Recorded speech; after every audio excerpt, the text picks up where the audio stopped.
I was muted. Oops. Hi. Welcome.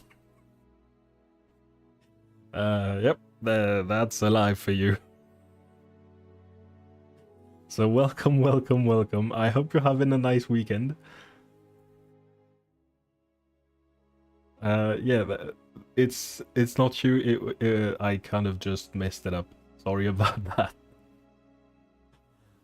So yeah, today I have a bit of an art direction stream, I guess, is how you could call it. So if you're not familiar with the concept of an art Bible, the idea is it's a document you give to the artists that you hire to work on your project. And that allows you to tell them, okay, this is what I want the game to look like. This is the general aesthetic and vibe we're going for.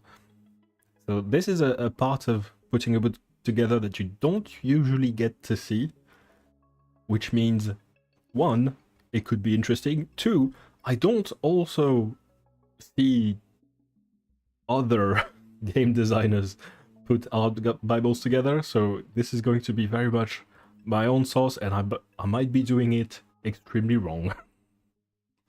This is just kind of how it works. I'm just going to put the table of content to offset everything to the right a bit, so we can see how it looks. So this is 12 pages, but most of it is stuff I found on the internet.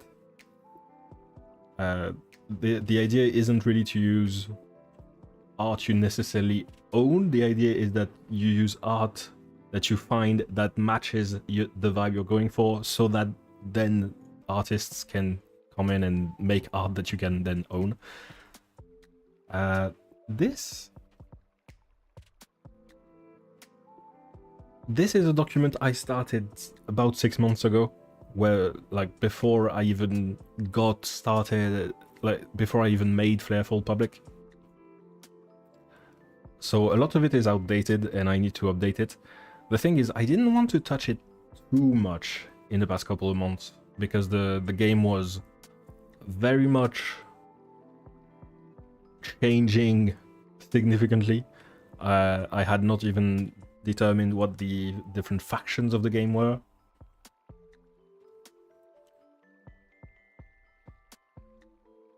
So yeah, we're gonna try to see what needs to be improved. There's probably a lot. Let's just go through it just to jog my memory of what I wrote like 6 months ago.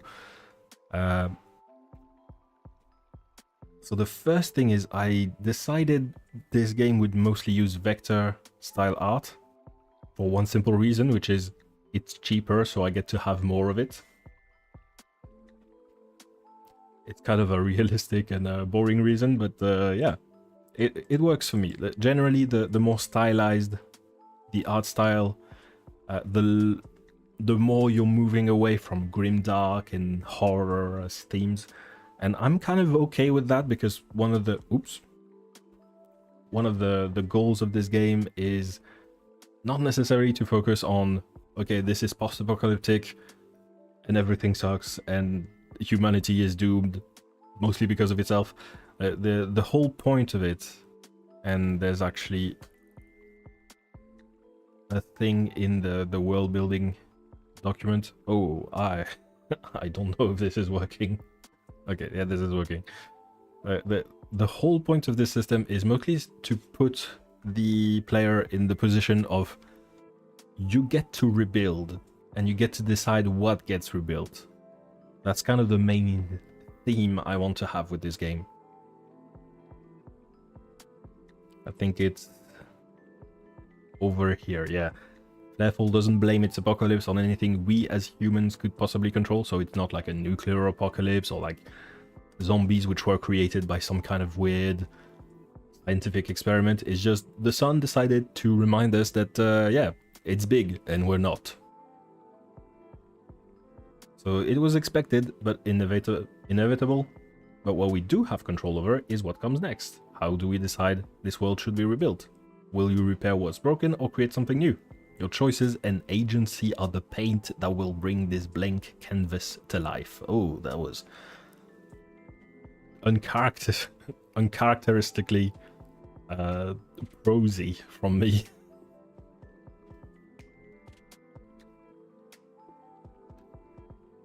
So I'm kind of okay with having a more abstract type of art style. This is a piece of stock art which is actually used within the game right now. I don't exactly remember where, but it's pretty much exactly the style I'm going for.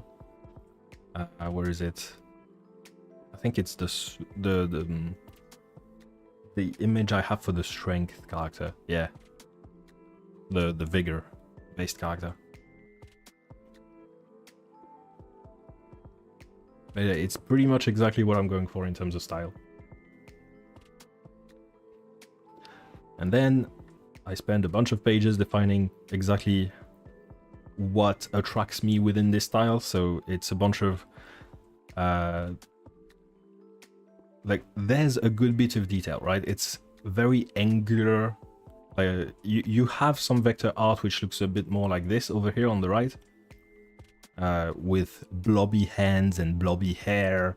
Like, everything is made of blobs. This is much more angular over here, and I think this looks a bit more sleek, a bit more like sci-fi. Same thing with the faces. You can see there's a lot of stock art where the people have very simplified faces, and I'm kind of going more for this vibe over here, where you can make out expressions and detail. Like, it's vector art, but it's still kind of realistic. Then you can see that this is very much a work in progress, because there are some pages which are completely empty. Aesthetic, so then I use as few words as possible to get the vibe and the lore across. Architecture, this is to, in case there are some buildings in the background. This is probably not a good fit compared to these three. I think I'll get rid of it. Yep.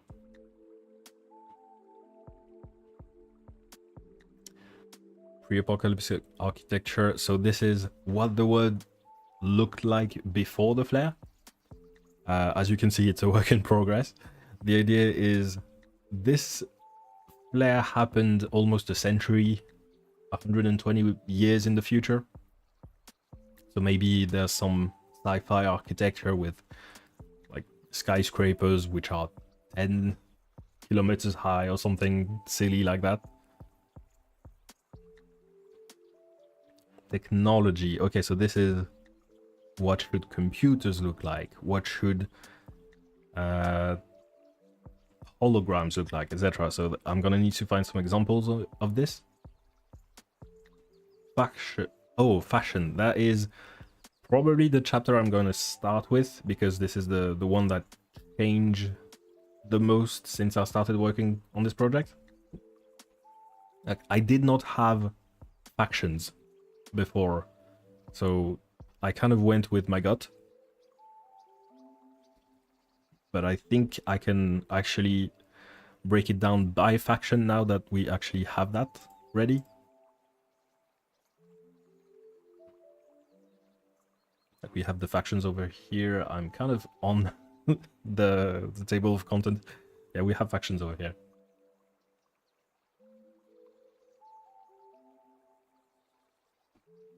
Even though a lot of them are still work in progress. How do you know that kind of vector art is cheaper than other kind of raster art? So it's not necessarily cheaper compared to other vector art, but it's definitely cheaper compared to like super realistic fantasy art that you see in like D&D, etc. Just because it's flat shadows and it's a lot less sorry, it's a lot less rendered.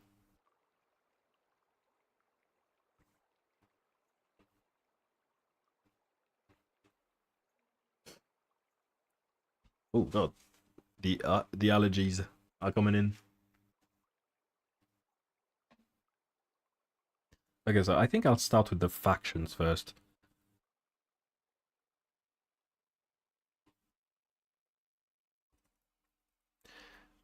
So instead of survivors, raiders, and old money, we're gonna have a bit more than that. So we're gonna have, instead of survivors, these are just what I call scavs.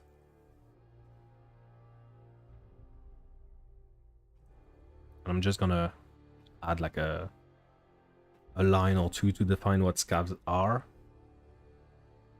Which I think I can just copy paste from the actual bestiary.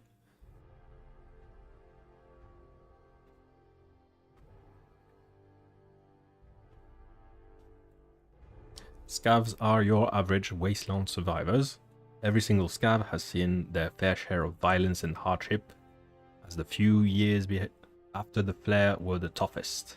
While scavs are trying to live a peaceful life, they also won't hesitate to do whatever it takes to protect their loved ones.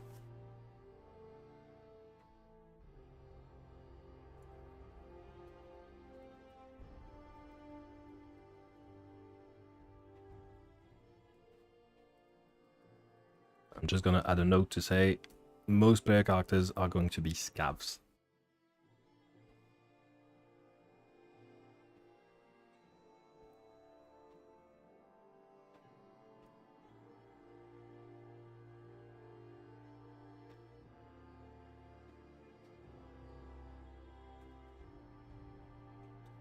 Can't I get these 2 lines of text? Oh no.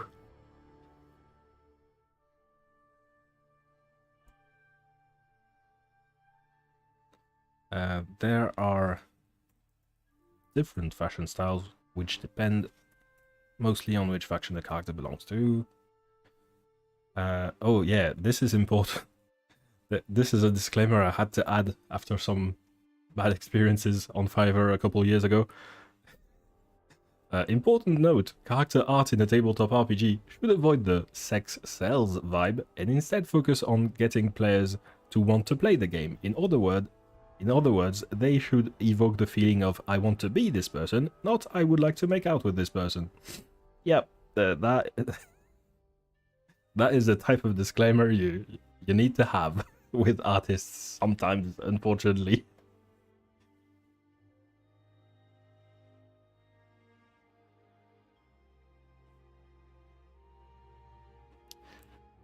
Then we have raiders.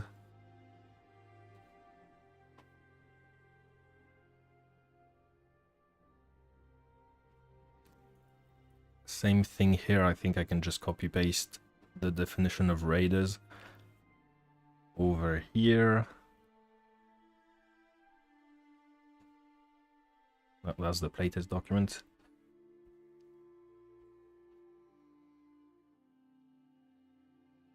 This is probably too many words. Yeah, I'm not gonna copy paste it. I'm gonna give the artist like a shortened version.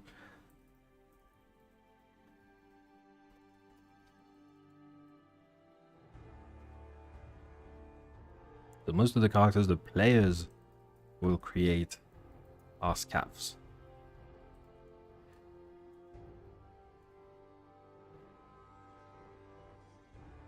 Probably add like a title here, who scavs are.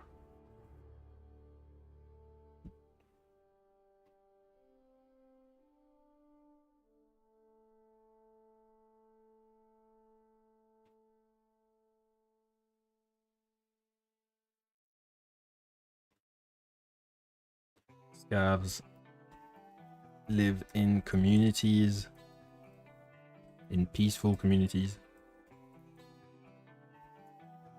And is that the wording for eke out a living? I think it is. Nope. Google Sheet is telling me I'm wrong. And eke out a living by finding stuff to sell in the ruins of the old world.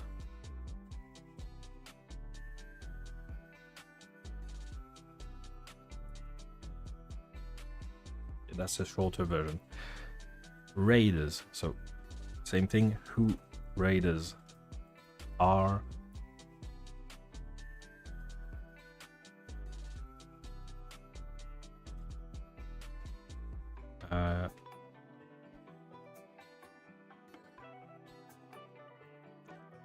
raiders are the main enemy of the game.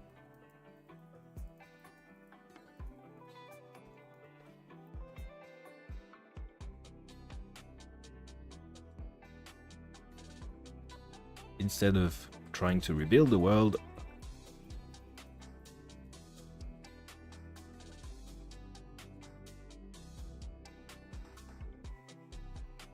they're attacking other survivors,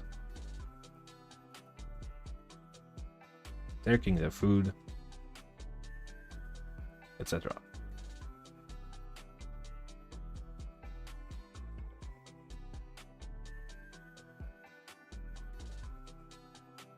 They only respect the law of the strongest.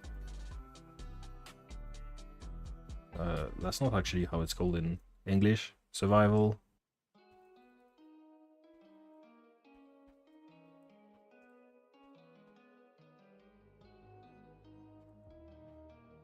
Something like this.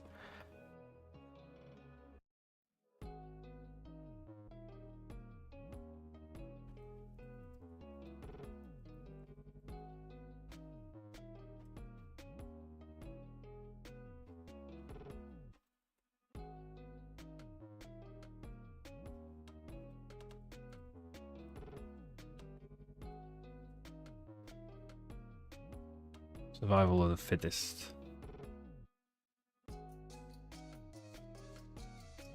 Hey Michael, we're doing an art Bible today. Trying to get ready to start making commissions and pretty up this game. Make it all look nice. Let's make it a twist on the usual formula. Survival of the most violent.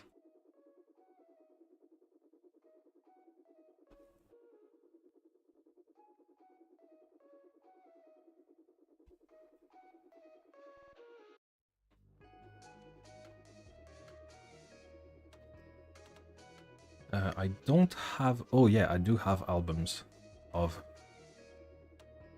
Avant Apocalypse and Salvage Punk. Are we gonna get any tricky or sketches? I wish I knew how to draw, but no, I'm just gonna throw money at people who know what they're doing. And hopefully make an art bible that's solid enough that the game will have its own aesthetic. But yeah, I could not draw to save my life. Like even this VTuber avatar thingy, I'm not the one who drew it. It's another YouTube channel called I think it's in the video description.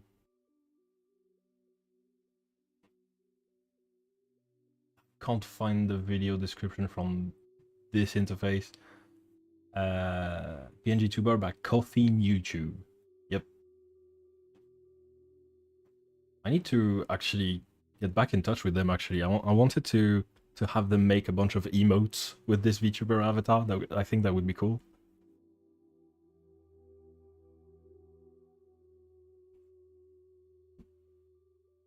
Yeah, this is like halfway between design and production. The thing is, like, art is very much the first impression people are going to get of this game. Like, when you get to the homepage right now, and I do need to update this homepage, but the first thing you're blasted with is a huge piece of illustration, and that gives you, that sets expectations, right? So to me, it's halfway between marketing and game design, because if I sell you the wrong expectations, then you're going to think like this game is completely something else than what I want it to be. So to me, it's part of the first player experience, it's part of the game design, it's part of all of this process. But it's definitely a part of the process you don't usually see, that's for sure. Old Money was one of the factions I knew I wanted to have, and you can see I wanted basically the Enclave. Just sci-fi bad guys, you know. But nowadays, I do have a list of factions that we're gonna have to make all pretty.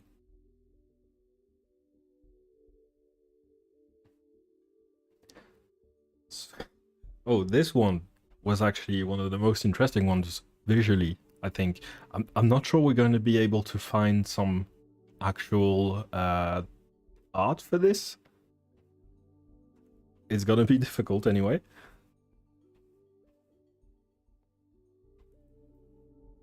It looks like it's heading to... Yep.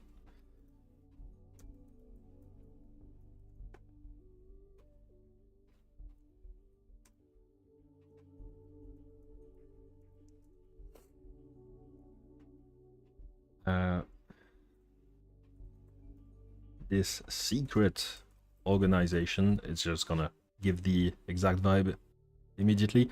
So this secret organization has one goal, led by a scientist.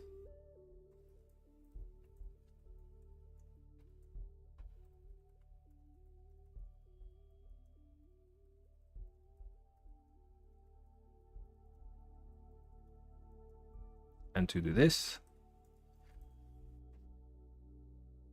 so this secret organization led by a world-renowned scientist has one goal: to reboot the Earth's magnetic sphere, and to do this, they need to gather as much metal as possible. What ages wears? Because they cannot afford to use metal for anything besides their big secret project.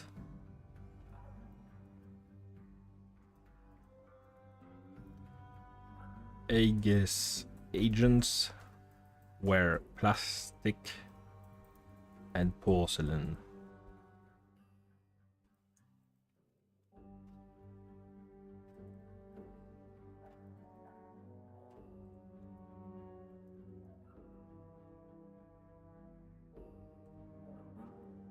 So this is going to be very difficult to find. This stream, I also realize, is going to involve a lot of searching on Google. So that's going to be weird, because I probably can't show a Google search that tends to be pretty risky.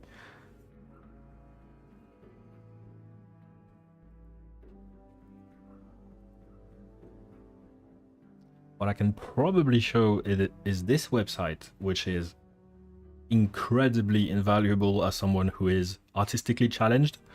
I think it's called Aesthetics Wiki.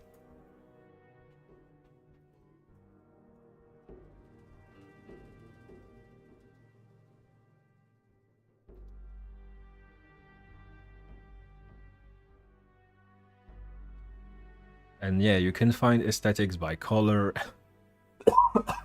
sorry, image, decade, etc.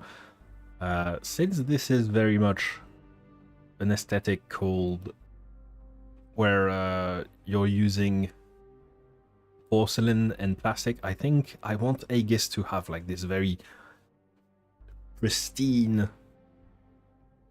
I put Aegis, oops.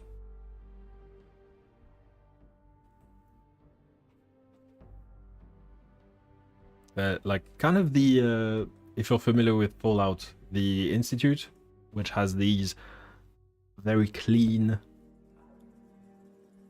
aesthetics which contrast with the post-apocalyptic wasteland around them.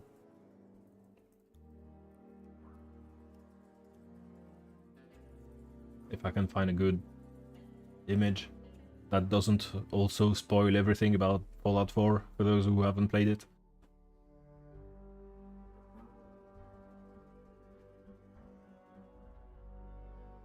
Ah. I thought that would be the image.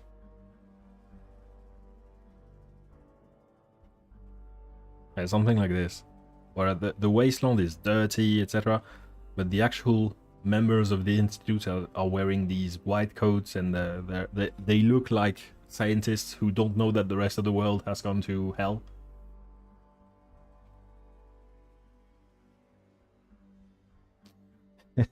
Now it's Aegis. Aegis. Oh no.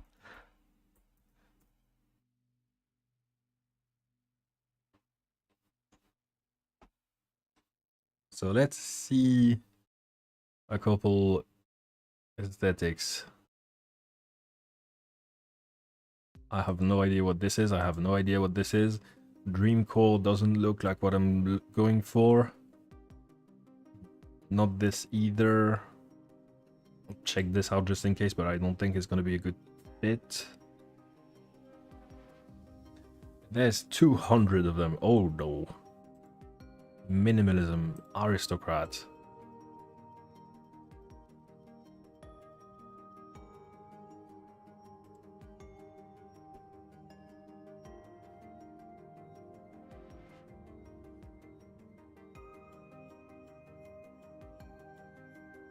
Nautical could be interesting because one of the pieces of lore about this faction is that they build bases under the sea to be protected from UV radiation.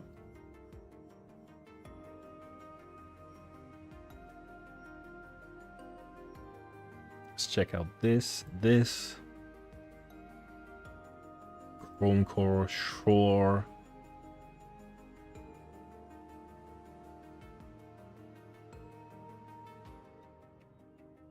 Cyber Glacier. That sounds roughly like what I'm going for. Cyber Paradism. Corporate. Also a good one. Phony Bureaucracy. Yeah, this website has so much on it.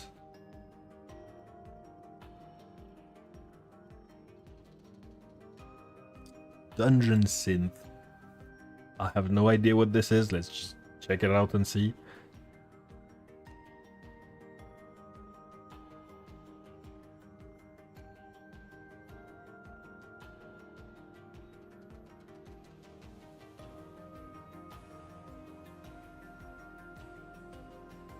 Techno Zen. Might as well check it out.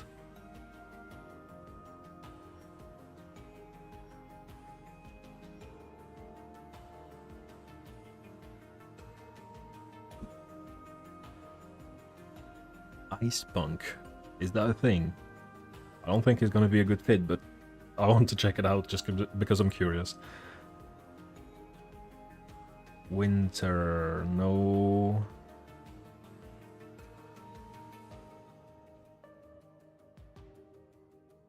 Y2K Futurism. Okay, let's check it out. Let's check them out one by one. I have a lot of them.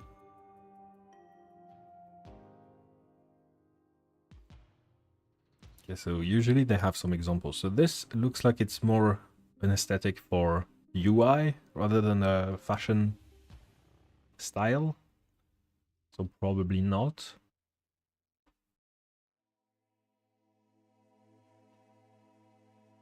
Oh god, this...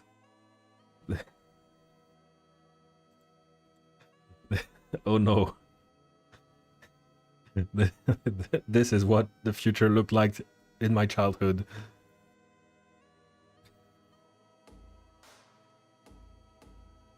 It also looks like it's mostly...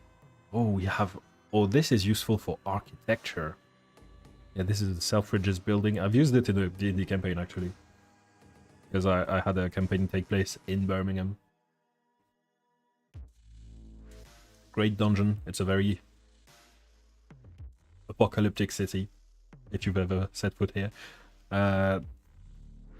This is cool. I'm saving it for the architecture part, because yeah, this is probably what I'm going for in terms of architecture. This kind of building that nobody would actually want to live in, but that still get made for some reason.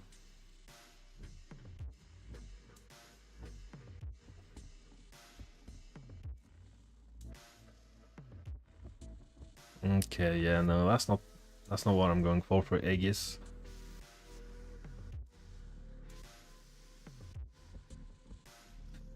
That's more like interior decoration, so also not what I'm going for.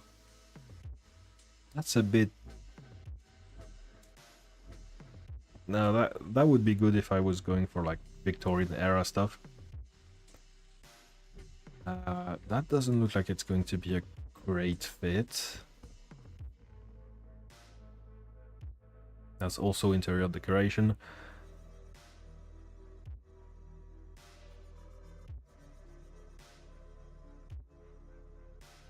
So this looks cool, but not what I'm going for either. Also not what I'm going for.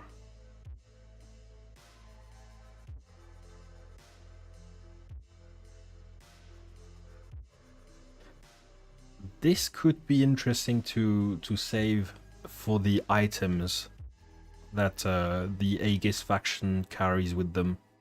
Chrome core, where everything is like made of pretend aluminum.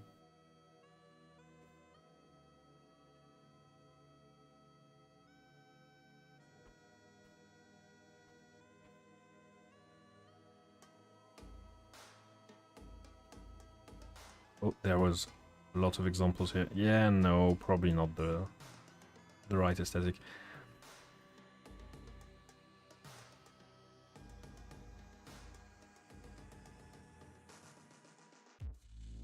Okay, so this is also more for architecture.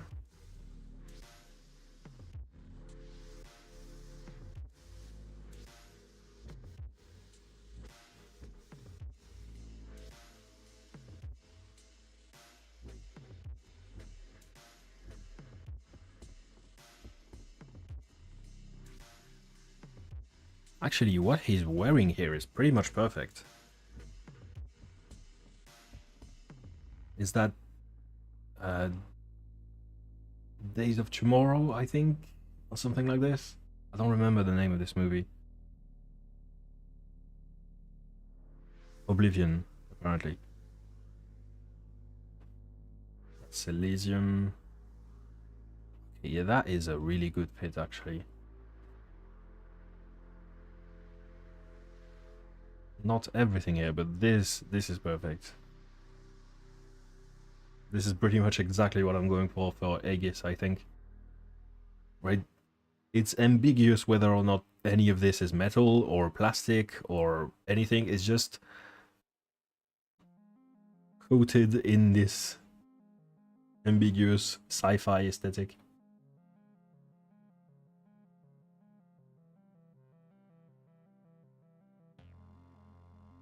Okay, yeah, that's perfect.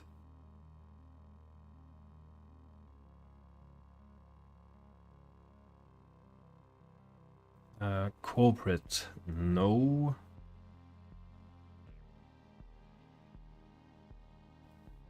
Phony bureaucracy, no. Dungeon synth, no.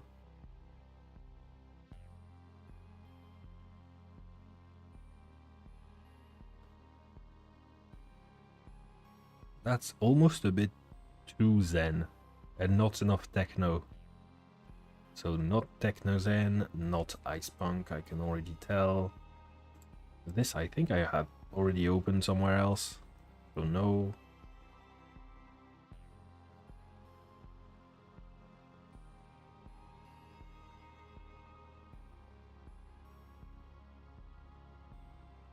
Okay, so these two, Chrome Core and Cyber Paradigm.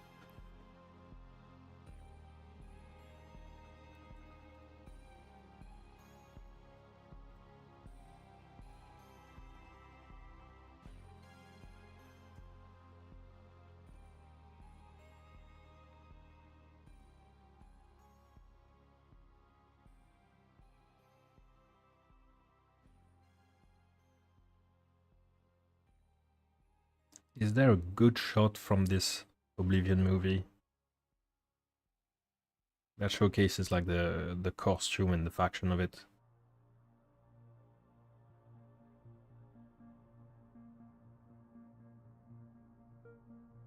Oh, it's not loading. Okay, yeah, it is.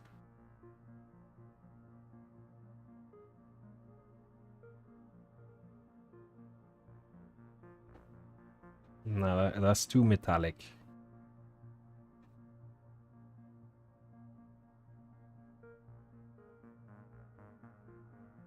Okay, I'll go look for some images of this guy on Google. See if I can find some good source to use.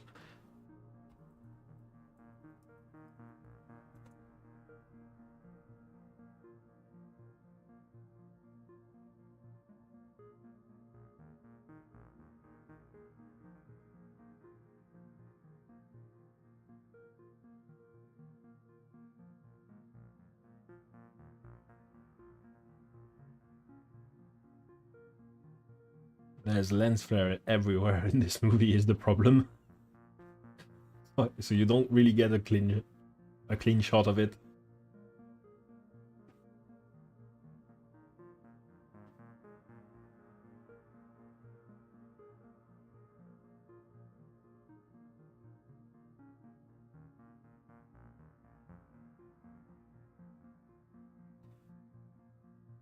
So I'm gonna use this one, make it a bit smaller.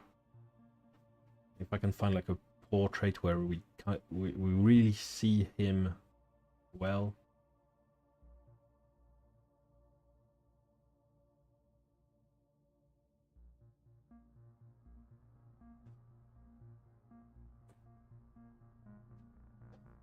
I'm gonna go with this one.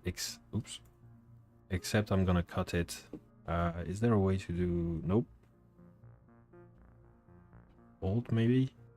Nope. Okay, so paint.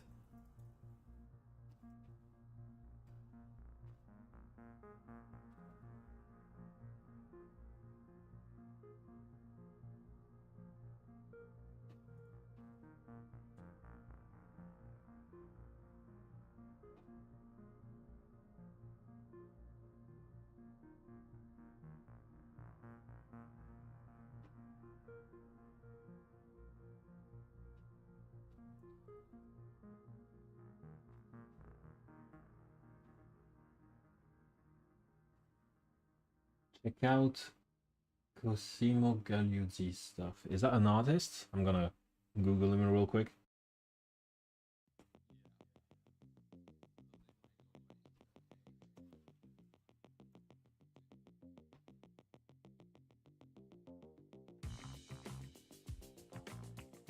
Looks safe for YouTube, I think. Is there like an art station?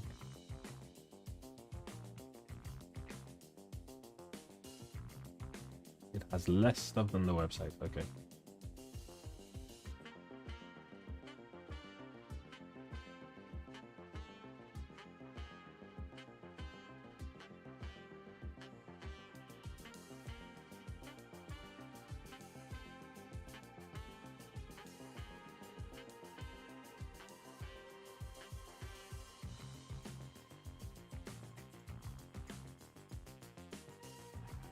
Maybe try looking up behind the scenes of production pictures for the movie.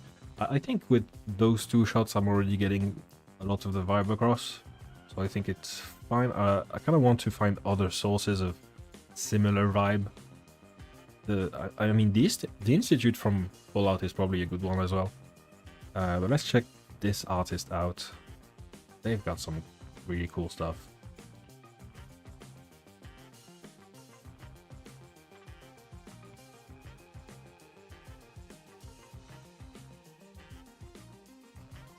It's kind of this weird sci-fi style.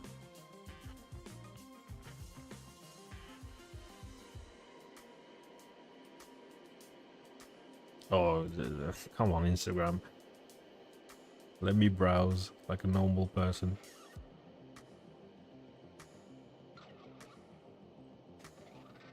This is a bit too weird almost. for what I'm going for, I think.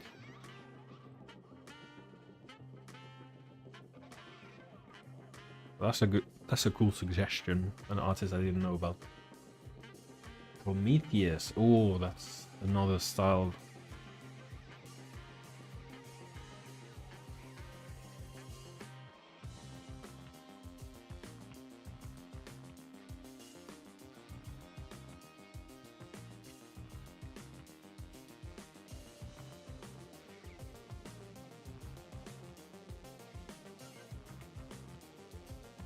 Hmm.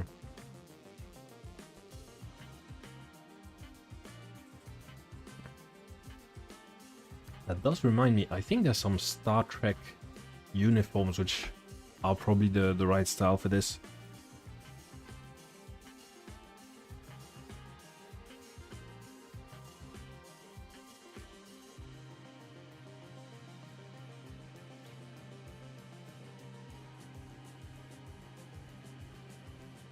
Oh yeah, this is really good.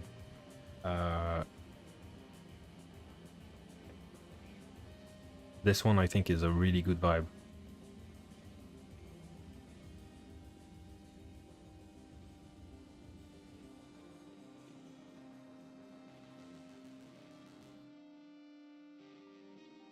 Like, it's clearly scientific, it's clearly like this super sci-fi stuff, but also doesn't seem to include any metal in it.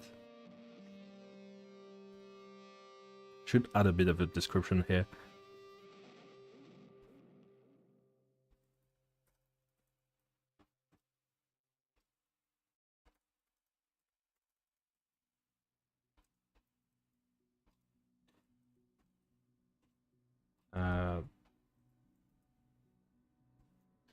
I don't know, I don't really have the vocabulary to actually describe this.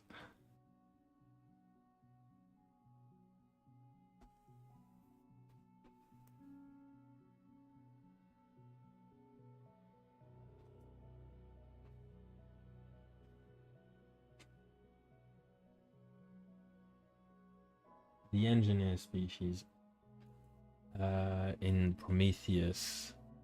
I saw a few of them.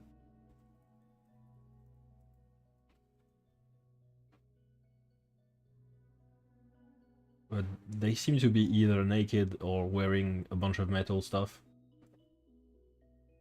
Like, I think this is the only time we see them with actual clothes.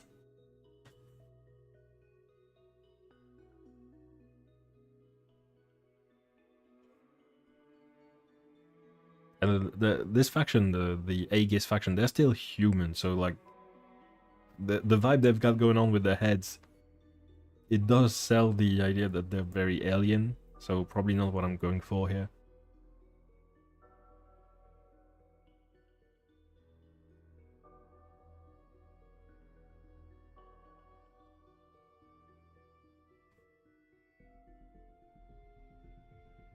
So Star Trek is good. I'm gonna try to see if I can find some Institute.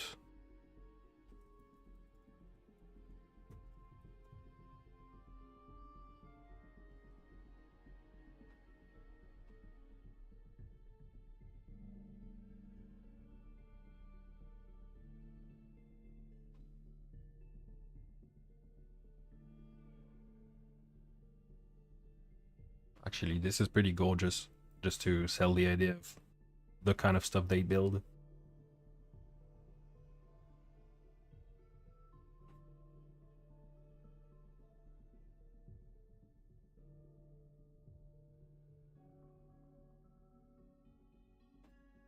Can I fit both of them? Yep. Just barely.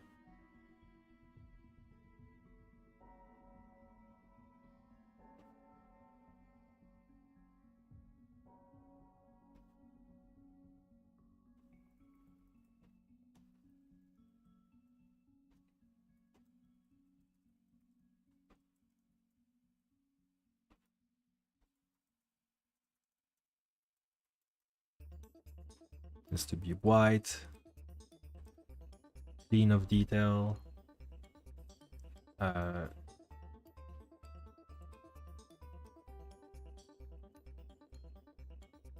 almost pharmaceutical. That's kind of the only adjective I have.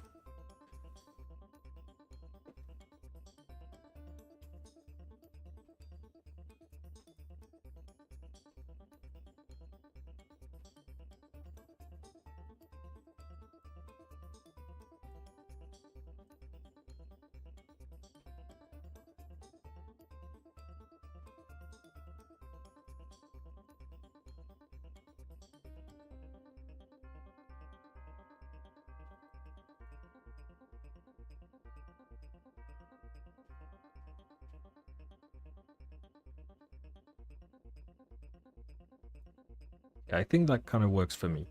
So we have Aegis. Then the next faction is this thing called the Collective of Eternal Earth. So these guys, they haven't been detailed yet, but their whole thing is they don't think we can undo the damage of the flare. So instead what they're trying to do is prepare humanity and all of civilization so that the knowledge we have lasts for the next 7,000 years, so that the tradition and the, what's it called,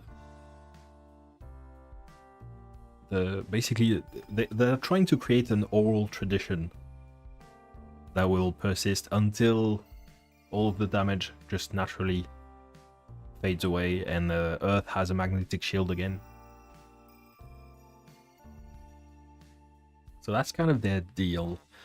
And in my head, I kind of portrayed them almost like, not hippies, but that's kind of the vibe, right? That's the one very important thing with them is every other faction almost treats them like cultists. Like they're trying to build some weird religion. And that's not really what they're doing, but they are like creating legends that they think, or like tales and a new oral tradition that they think will survive for the next 5,000 years.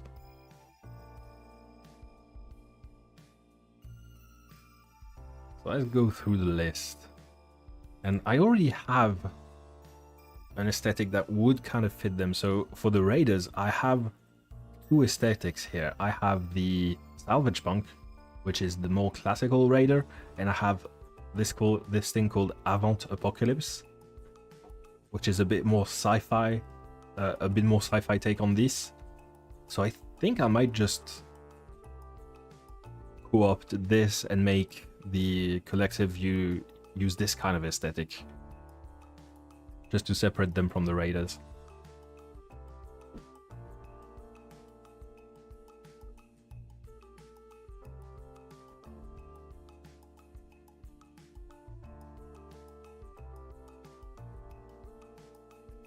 So it's 5.4.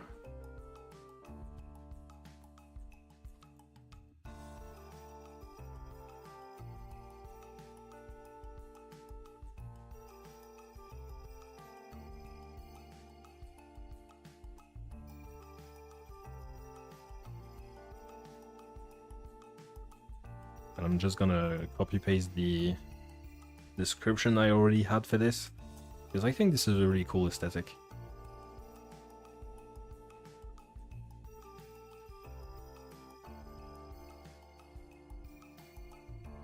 Cloth and long trailing bits.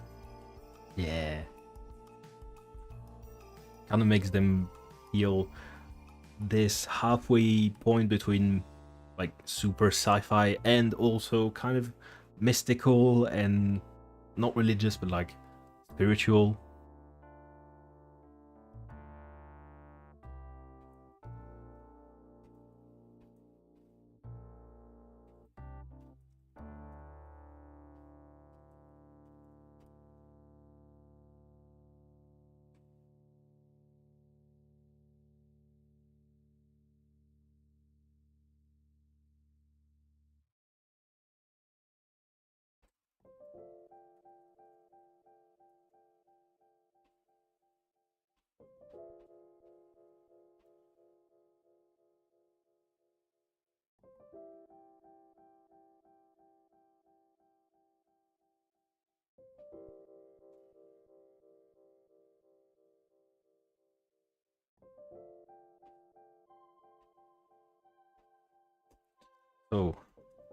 who the collective is.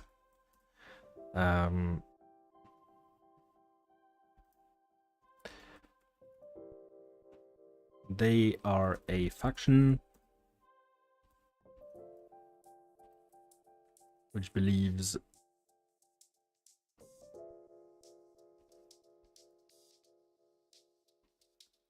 in adapting to this post-apocalyptic world.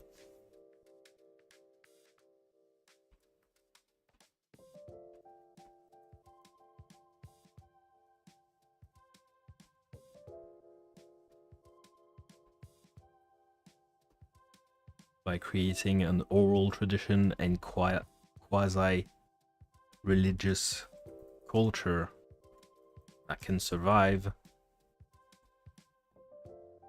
that can make humanity's knowledge survive hundreds of generations, even without computers.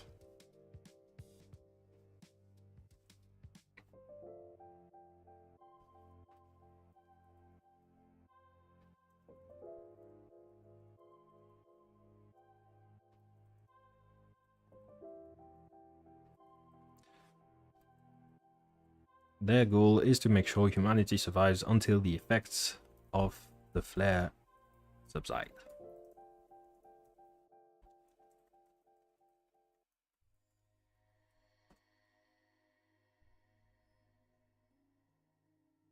I'm just gonna give each of them a separate page just so they have room to breathe, and it makes the document a bit prettier.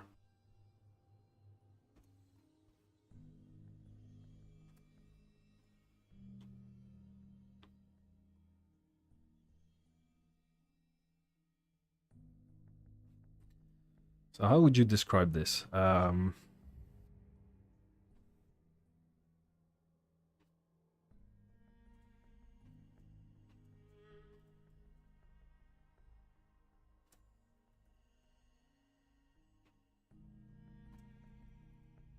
Long floaty bits of cloth which can protect the wearer from the sun.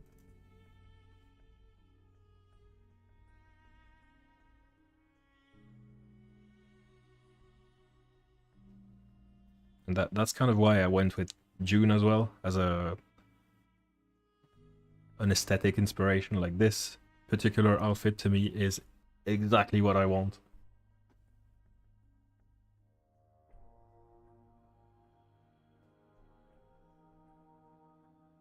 So long floaty bits of cloth which can protect the wearer from the sun.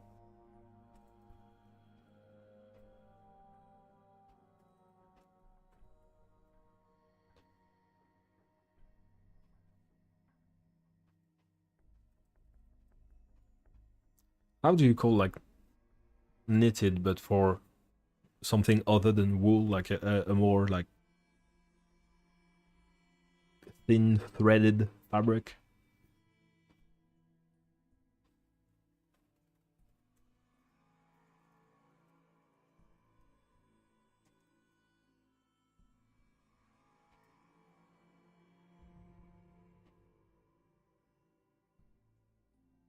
Yeah, the cloth catches the wind. That is such a cool concept from Dune. Catches the moisture in the air. I don't know how much we could actually do it in real life, but it's such a cool concept. Woven, thank you.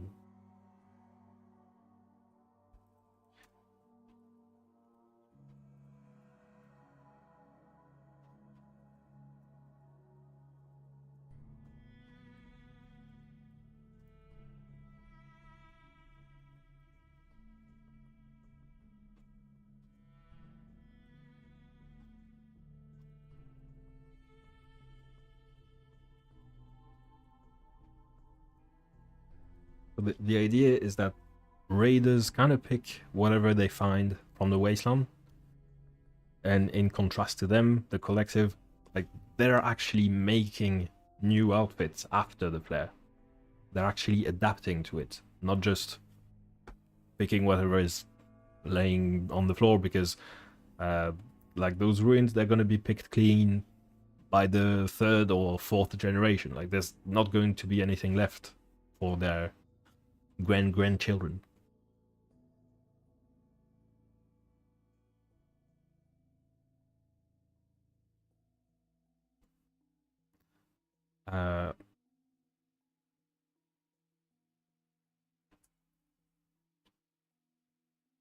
It's almost like it's a bit inspired, like it's a weird mix of like Western fashion and also like the Tuareg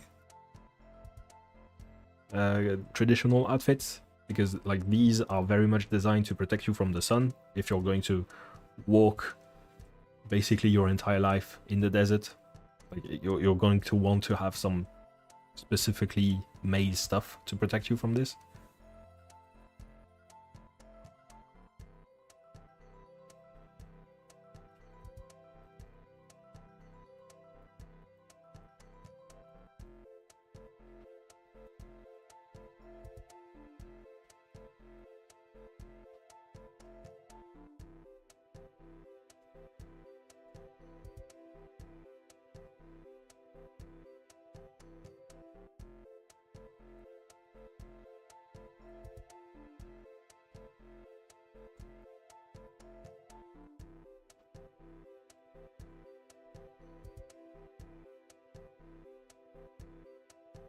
Well, that's for the collective. I'm just gonna check the website, see if there's any other aesthetic that would be a good fit.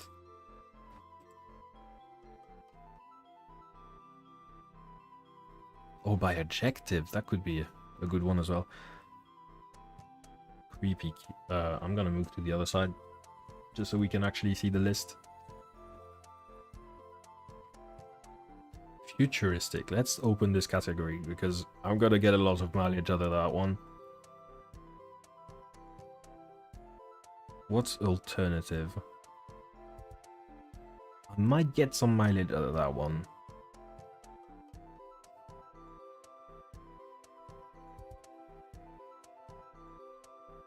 And let's check out natural. Well, there's no previews on this page, unfortunately.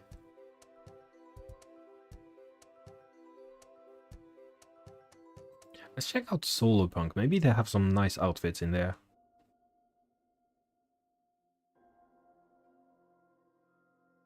Like, I know they're gonna have some nice aesthetics. Like, architecture, that's for sure. I'm gonna save it for later, but I don't think they have some outfits in here.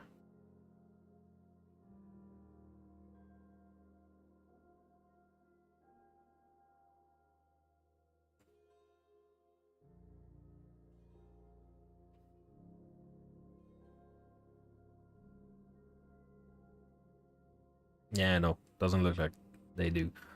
Let's check out by color. So it's probably going to be burnt orange and tan. Like they look kind of dirty, sandy. I don't know how to describe it.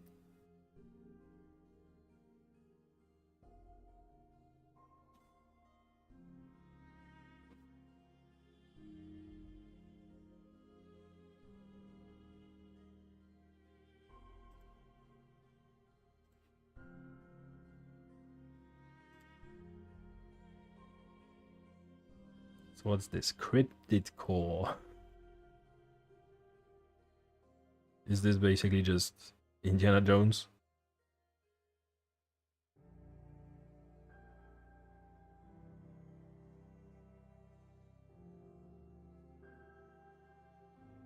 Doesn't look like it is. I'm not really sure what it is.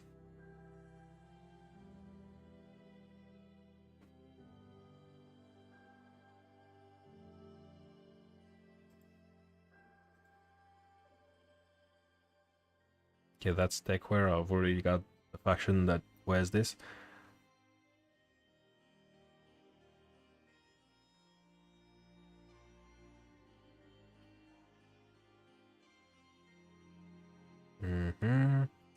Okay, let's check out Tan. Dark Academia, Goblin Core, not really what I'm looking for here. Steampunk also probably not what I'm looking for.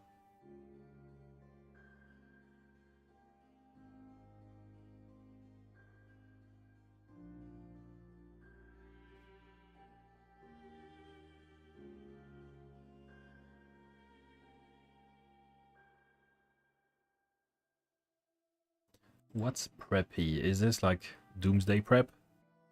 No, it's not. It's not what I was looking for.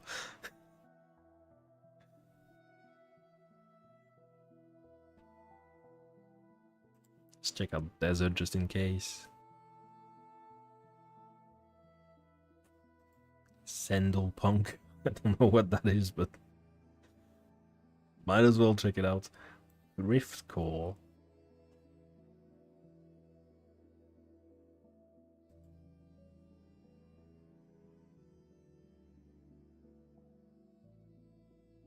I'll just check out this one. Yeah, no.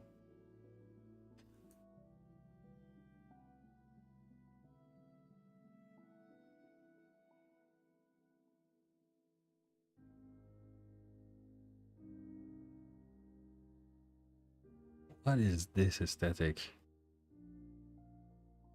Set in an alternate universe where civilizations during the ancient era have access to Bronze Age or Iron Age technology. Oh, okay, so not what I'm looking for, but it's a pretty cool aesthetic. It's like Conan the Barbarian, I guess.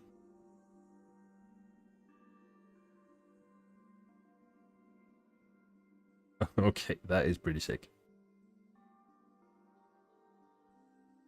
Like legionnaires, Roman legionnaires, but with some cyberpunk cybernetics almost.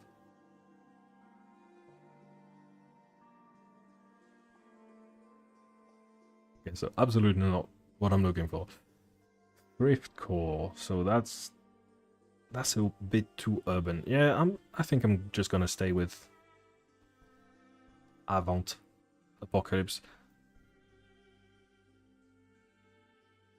which is a really silly name, by the way, if you happen to speak French.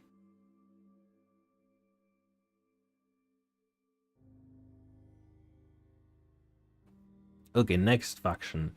We have the Union and the Couriers, which kind of work hand in hand. I have absolutely no idea what they're going to be wearing.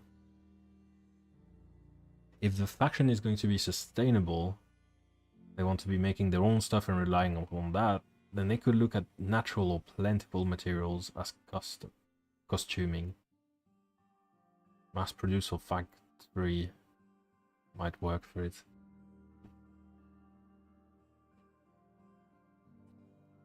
I don't know if they can make a factory work for like 5,000 years under the conditions of this world.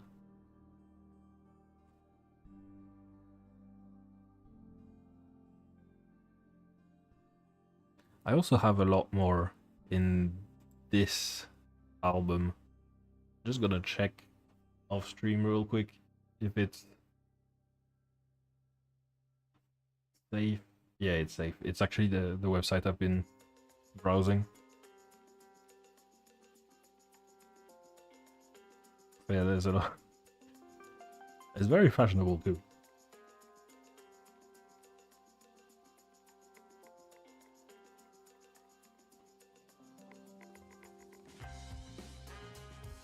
I have no idea how you put together something like this, but cool. Anyway.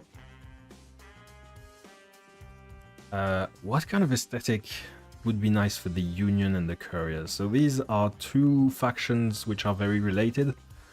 So for context, the Union, they're kind of like blue-collar workers who were in charge of the rails before the flare, and now they don't really have bosses anymore, but people still very much need the rails, and they're the only ones who know how to make them work.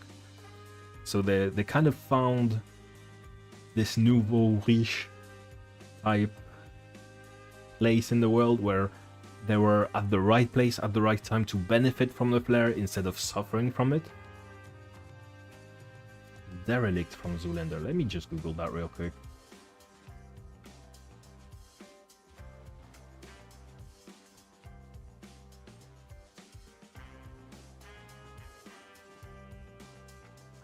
Oh, okay.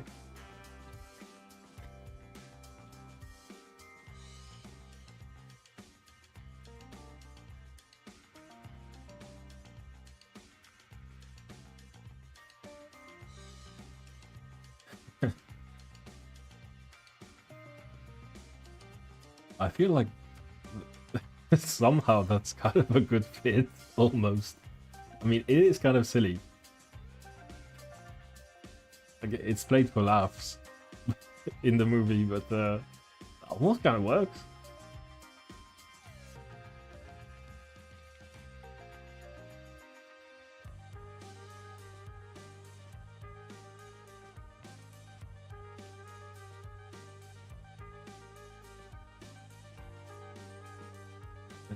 There's not a lot of costumes in that movie. They only go through like 3 of them though.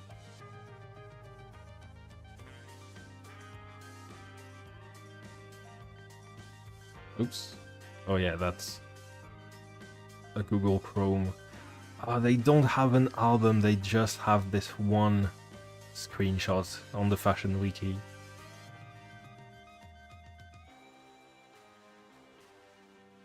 If there were more examples of this, this might be a really good fit.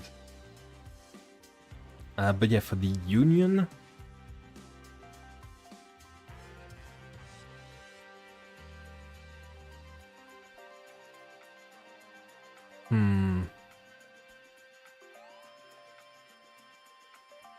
In my head, I'm very much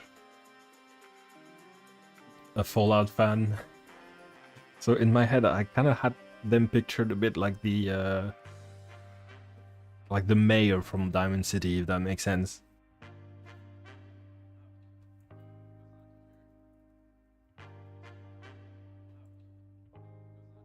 Mayor McDonough. Something like this. Where like it's a normal bloke, you know, like he's not dressed anything particular, but he is kind of flexing his newly acquired riches. Like if you let him, he would have gold chains and everything.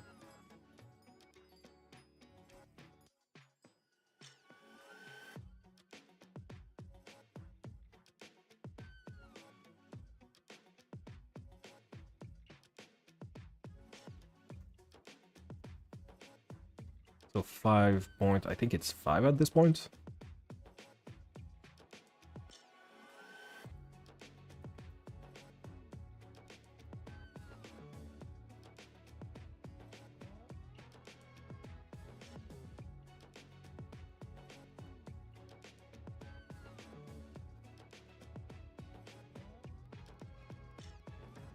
Yeah, they're all kind of just wearing normal stuff.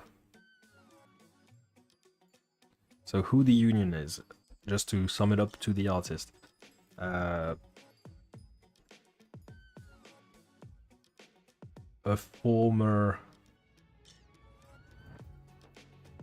rail workers union.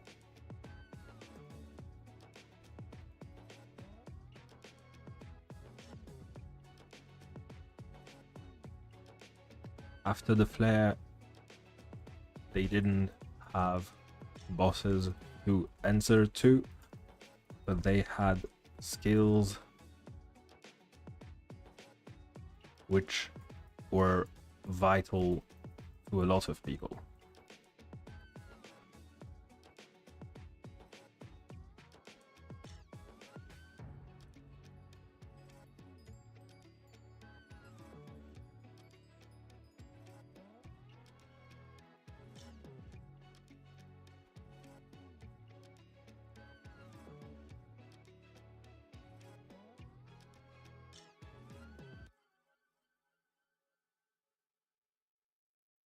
Like they managed to set up an old department store and are using the clothes and equipment from there, just repairing, fixing as they go. Yeah, kind of. Like they have all of the skills you need to survive in a world that doesn't rely on computers to make the economy run.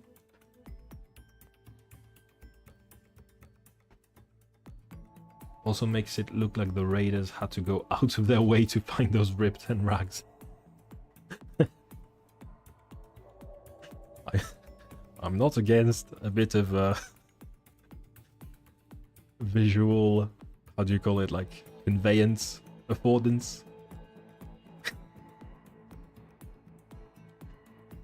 If it looks like a raider, it's a raider. If it looks like some random normal person, it is.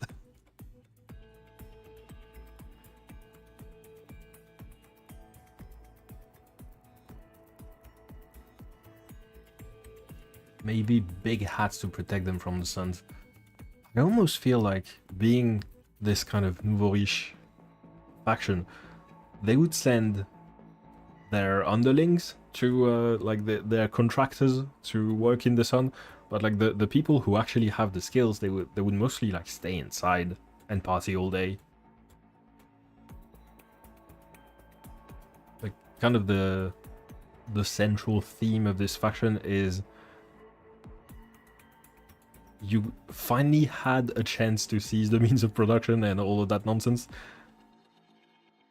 It doesn't necessarily mean you're gonna do a good job of it, but like, you have the opportunity.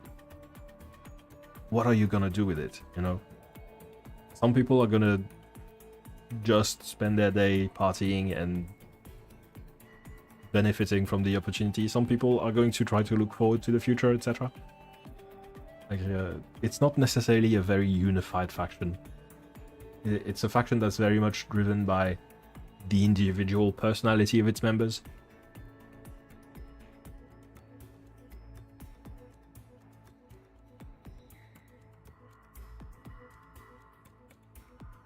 Which I like, because that means there's a lot of different plot hooks you could have. If your design space is the entirety of human personality and psychology, that leaves a lot of space. So what they wear, I don't know how to describe it.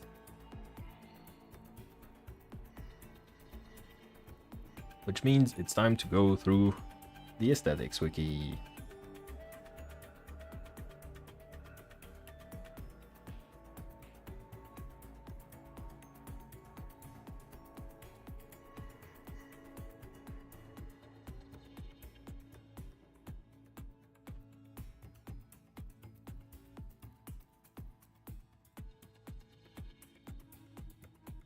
So, mute colors. I kind of want this.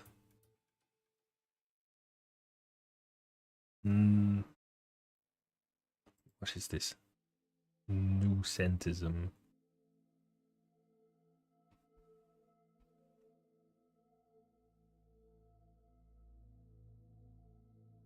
Oh, cargo punk.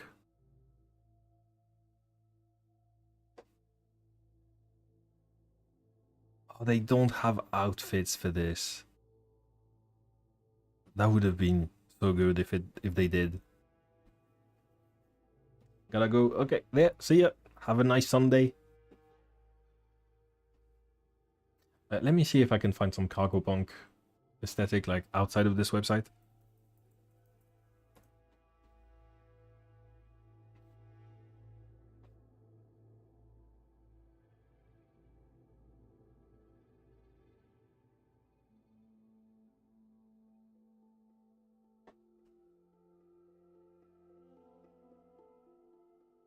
Kind of, but not really as much as I would like.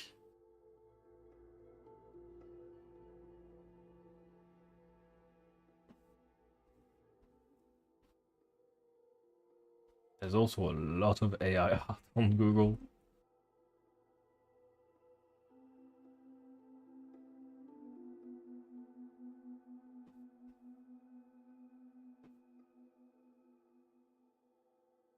Cyber grunge.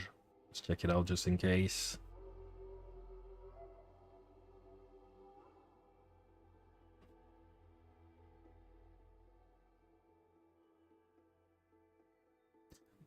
Hmm.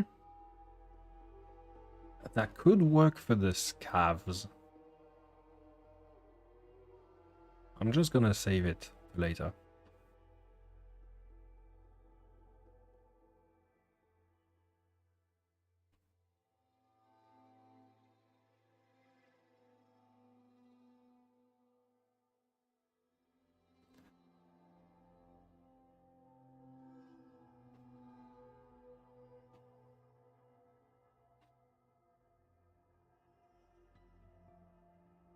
Steelpunk.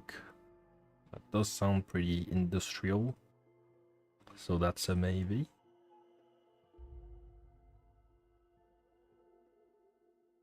Oh, I love this picture. What's this one? They don't give a source, no.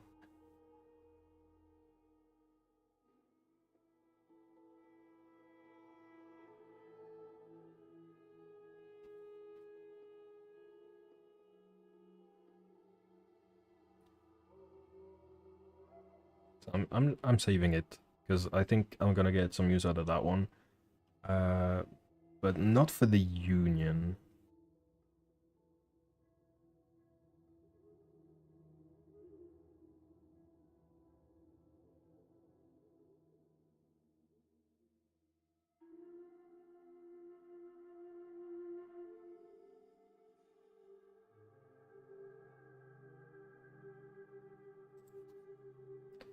What does old Hollywood look like? Yeah, no. That's too Fallout. Soft grunge is a maybe. Nah. Nah. What's a scrapper? Okay, so it's like people who box. So no. I believe from the movie about a post-apocalyptic priest where he fights vampires. I think I watched that one actually. Like way back. It's really old. It's like 15, maybe 20 years old.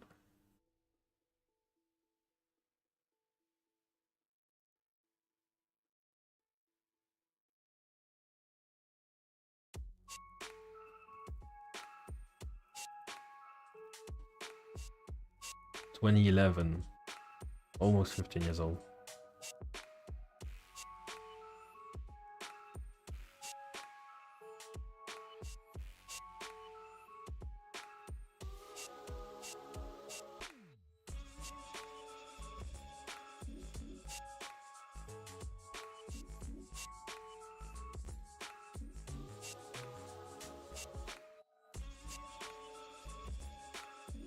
Already used that one.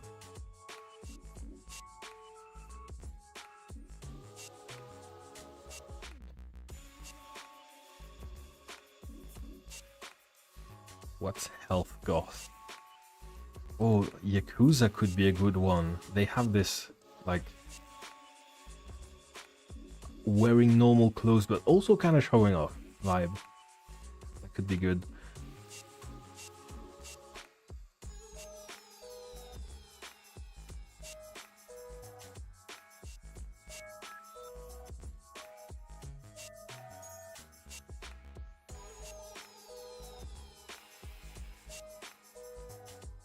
And this guy looks good, you know, like white suit, everything, nicely done hair, etc.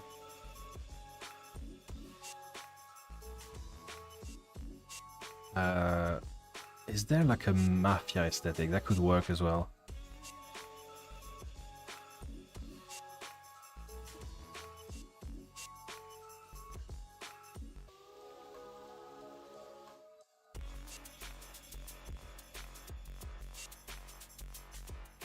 Oh yeah, that works for me, I think.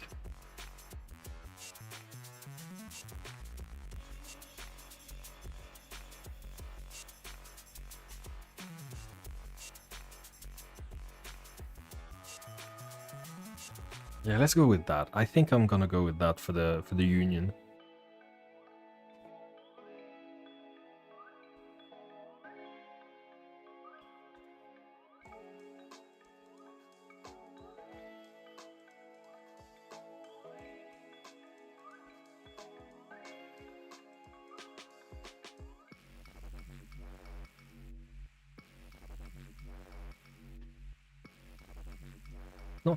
how do I describe it? It's not like they're stuck in the past, but they kind of want the kind of clothes that would have conveyed that they had a high status before the apocalypse. Right? They're kind of focused on like the style that used to have a meaning and doesn't really have one anymore, but they still like it.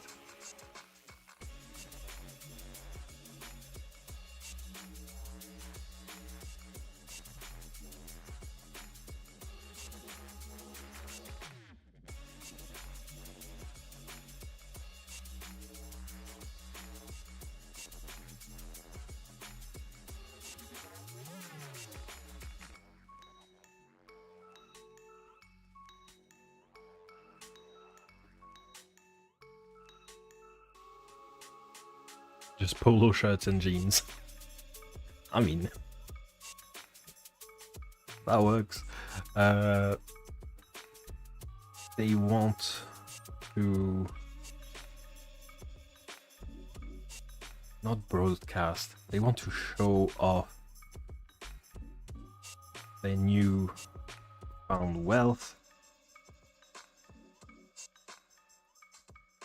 but do this using the language of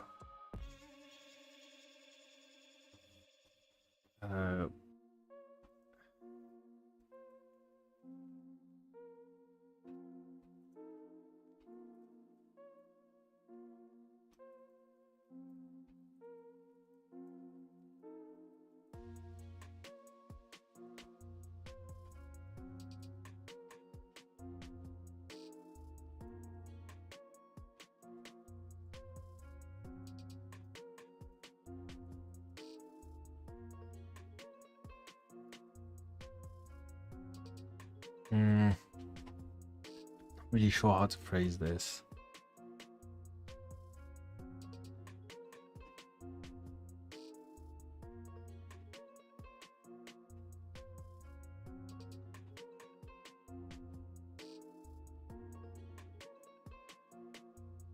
Because the message I want to like convey with this is definitely not like, yeah, look at blue collar workers, they're dumb.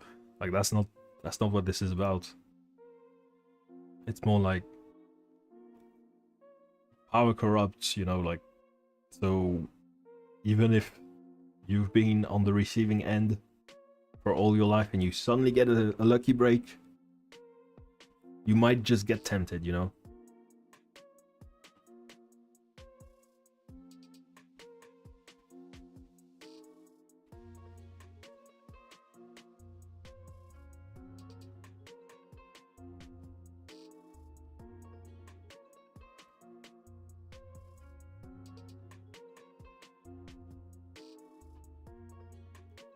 They want to show off their newfound wealth, but do this using clothes which used to be expensive. Do this using clothes which used to be expensive before the fair.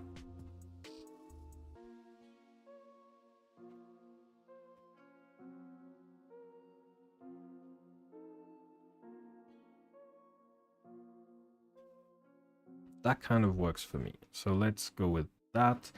There wasn't much on the actual website.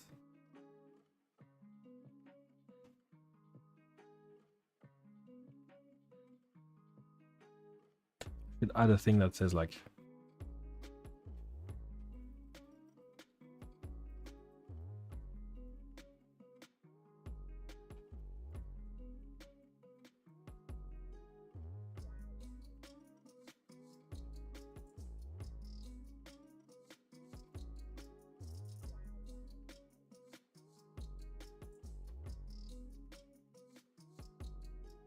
something like this, like their fancy clothes match with the rest, with how dirty the rest of the wasteland is.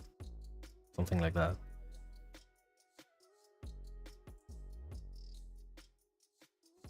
I don't think white trimmed hats are going to get back in fashion in the future.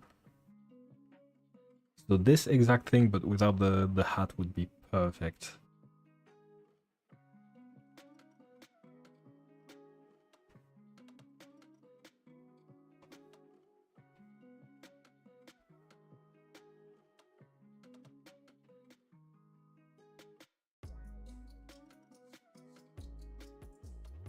Uh, let's check out the characters from the actual Yakuza games. I think they have some nice costumes.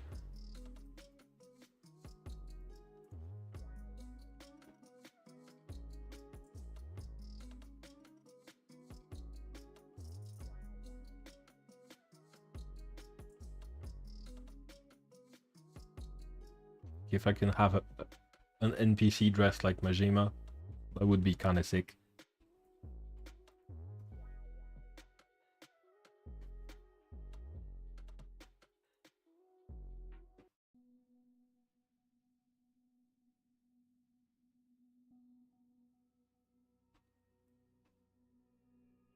Yeah, this guy looks sick.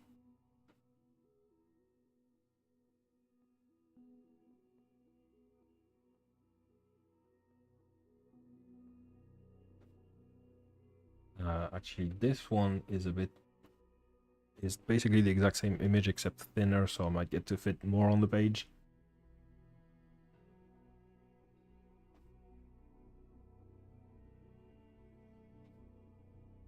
There we go.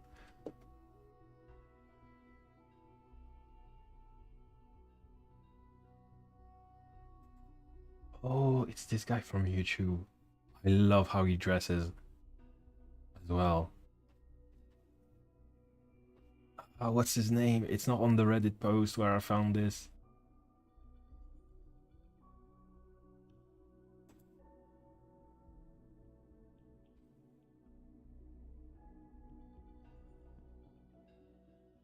Like, this guy's a musician. I know him from his music, not from the wearing stuff, but he also dresses so fancy. It's so cool.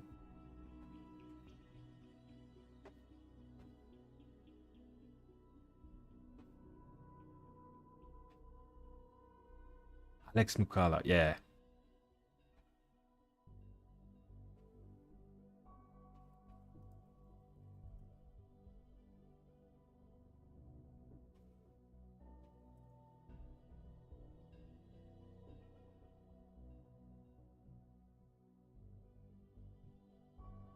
This guy's wardrobe is probably more expensive than anything I own, but it's so cool.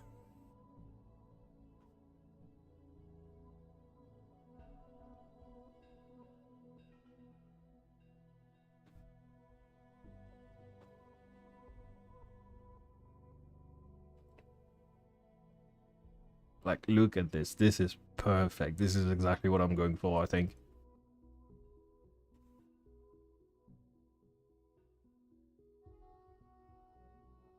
Like, if you had this kind of dress before the apocalypse, it would mean something, you know? After the apocalypse, granted, not so much.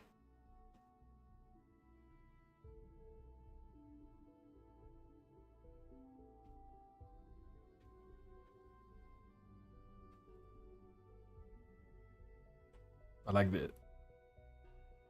Like, this is the kind of stuff that you wear if you don't have anything to worry in the world, almost.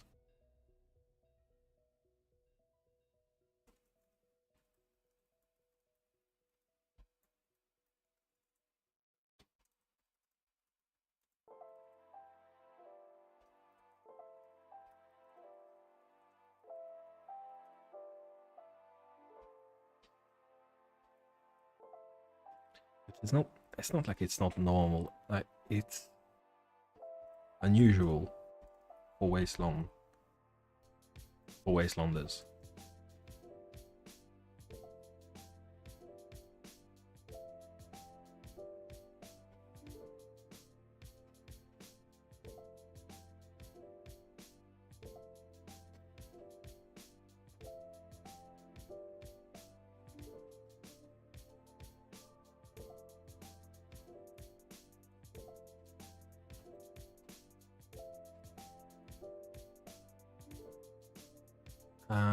Another one could be...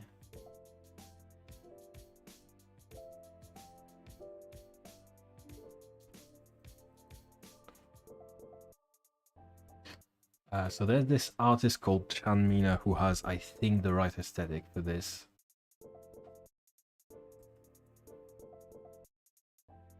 Just gonna need to use Google for this instead of instead of Firefox, because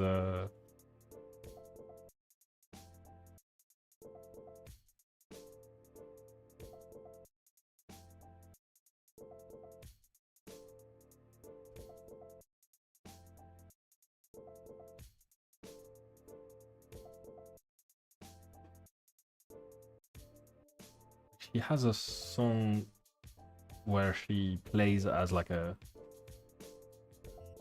Yakuza head. I don't know how you call it, but like the person in charge of the entire clan, basically. I think it's called Death Anniversary.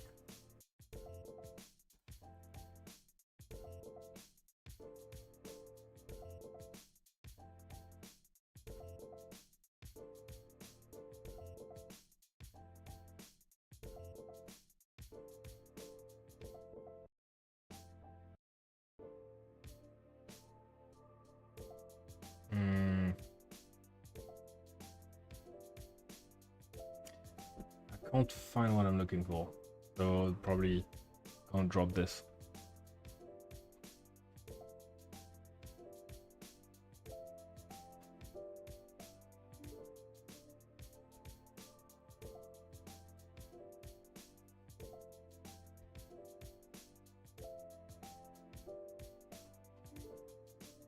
Yeah. I don't really have more good examples of this, especially for what it might look for women, because we have two good examples between Majima and Alex Mukula here. I don't really have good examples for women.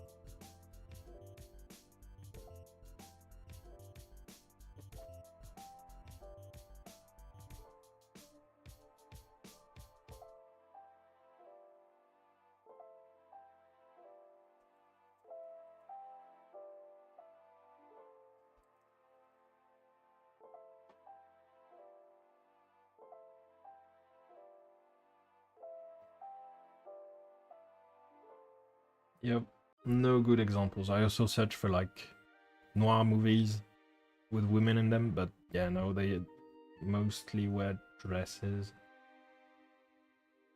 Oh, this one is cool.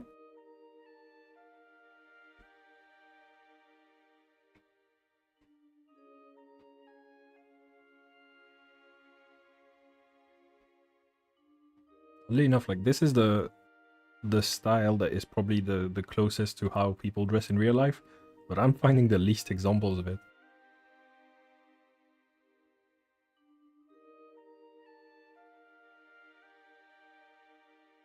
Okay, let's move on to the couriers.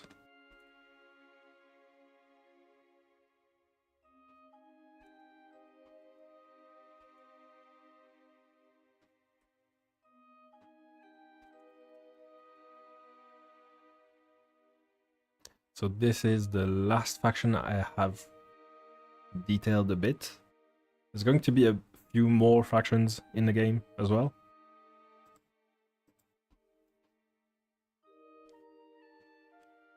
But yeah, the couriers, they're the ones who kind of travel the entire wasteland and aren't afraid to actually adventure in it.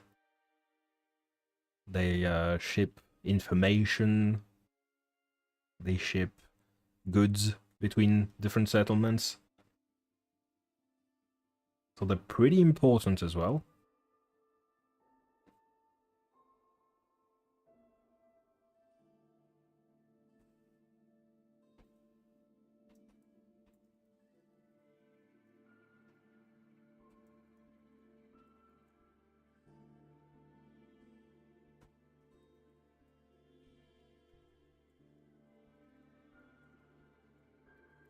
So who the couriers are, they are a group of travelers who aren't afraid to scour the wasteland. transport goods, people, and information between different settlements.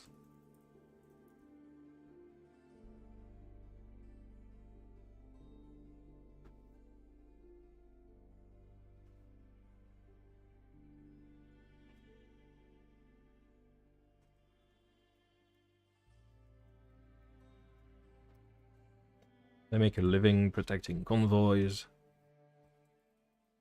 exploring and finding safe paths through the wastes. I can't help but picture the scout from TF2.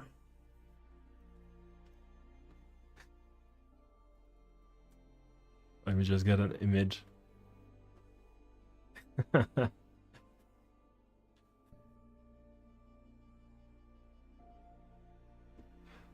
So for in terms of aesthetic, that is not what I was looking for, or what I was going for. But that is interesting. What I had in mind is actually I would take this techware that I have on the scavs right now, and I would need to find something else for the scavs, of course. But I think I can find something else with the scavs. But like this aesthetic, I think it's really cool, and it gives this fast-moving, like almost parkour athlete type of vibe. So I think it would work for the couriers. Whereas there's a lot of, like, if this is the faction of player characters, there's a lot of player characters who might not fit this aesthetic. I think I would need something a bit more generic, a bit, not generic, but like more flexible. Like if your player character is an old man thinker, you wouldn't really portray him wearing this type of stuff.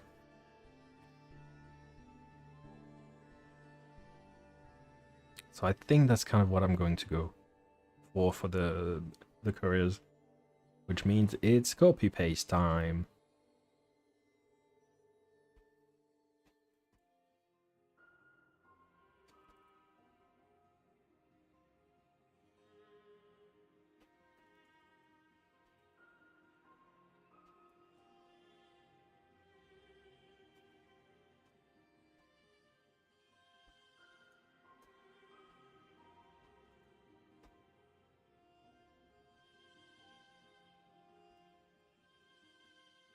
Sci-fi looking streetwear with a bunch of straps, zip ties, etc. It's very functional, but does not sacrifice style. The fabrics are typically in black, white, or grey, but they might have some accessories with screens or LEDs on them to add a dash of color, like in a lot of cyberpunk art. Cool, cool, cool.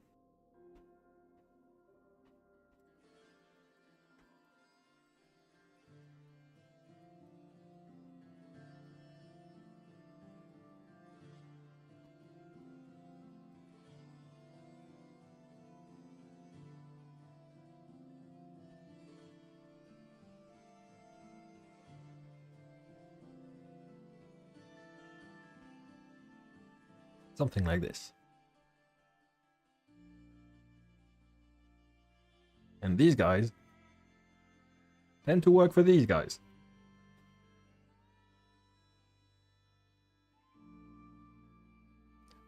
Now the question is, what do we do for scavs?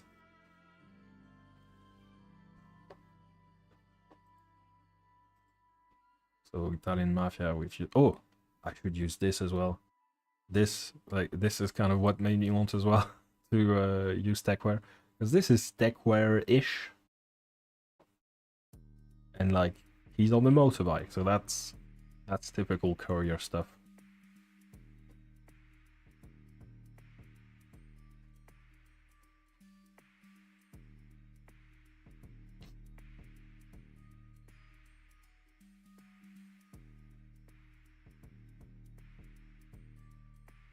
If I do it like... Oh god, no, that is terrible.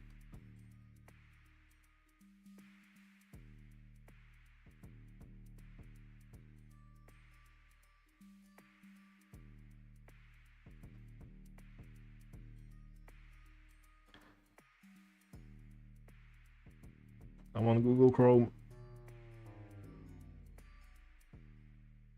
Everything is broken.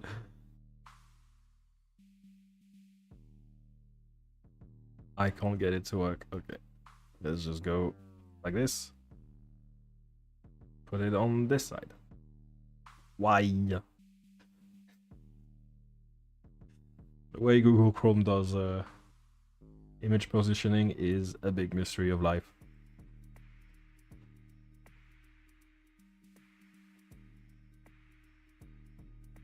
Okay, let's call this good enough. Okay, what do we do for scavs then? I had this... not gold, not steelpunk. Cyber grunge, that kind of gives the feeling of somewhat generic post-apo survivors.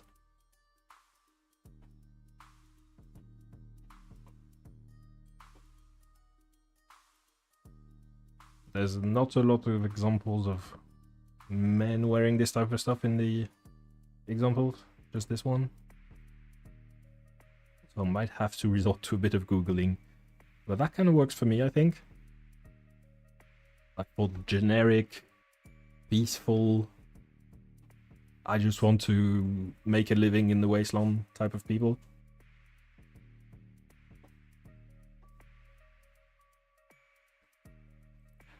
Is there any other aesthetic that would work? Let's go to the salvage punk. So this is what I use for the raiders.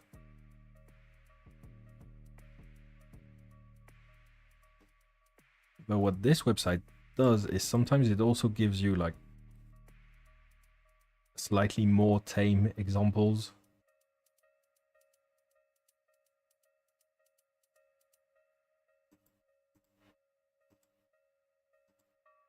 And also some related aesthetics.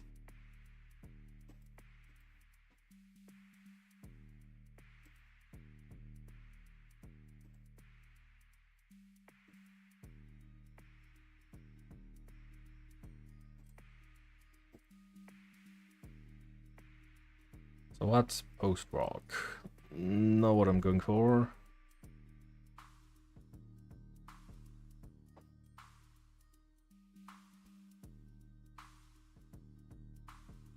No, what's this? Post-punk. I think I've already clicked on this one. Soft apocalypse. This one, if they do have some... Yeah, they don't have some fashion, but this is really good for the general aesthetic of the game, I think. The idea is like it's a post-apocalyptic world, but that has been overgrown by nature, etc. Like it's not destroyed and devoid of life. It's more like it's devoid of humans. So this one is really good. I'm gonna keep it for another part of the art bible.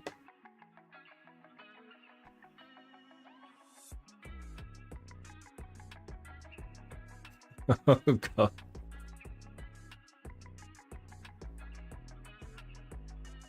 Yeah, no, gadget punk is not it.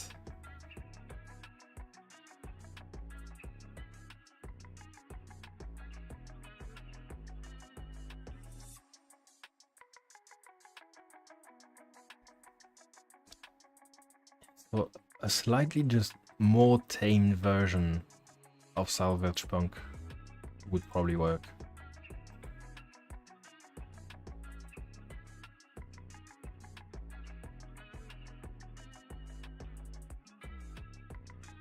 Yeah, that was the article I was on.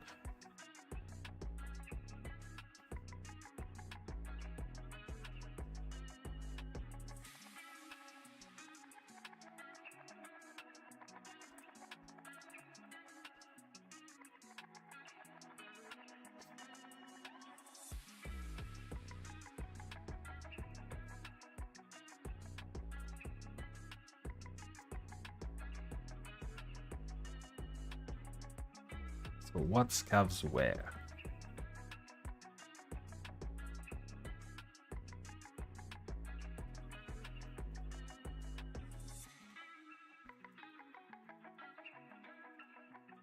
scavs tend to wear whatever is most comfortable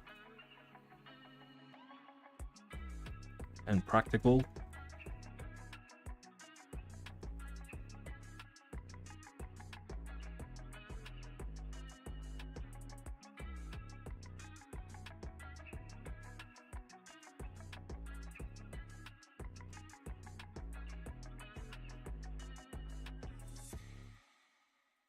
Their clothes were made before the apocalypse,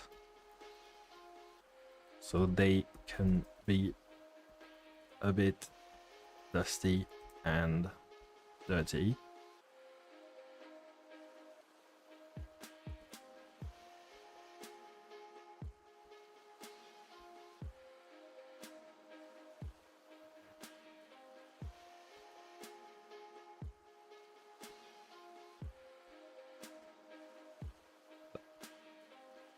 Let's go with that.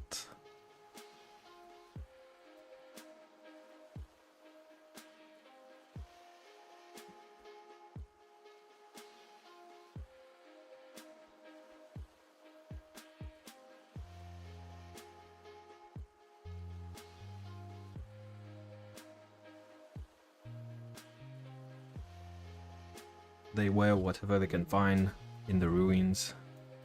They explore every day.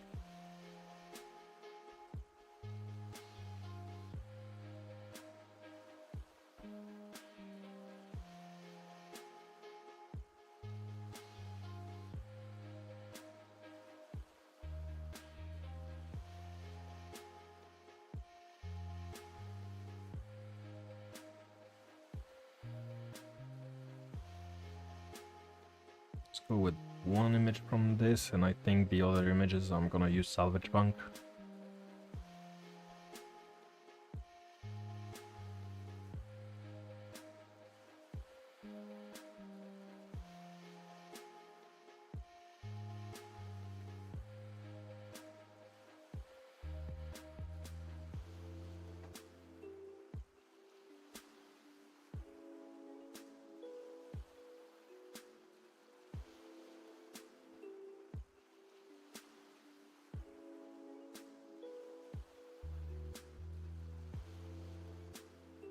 Yeah, that is way too raiderish.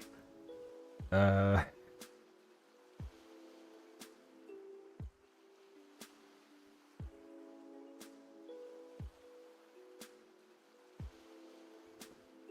include this one, but it's almost too close to the raiders. Almost.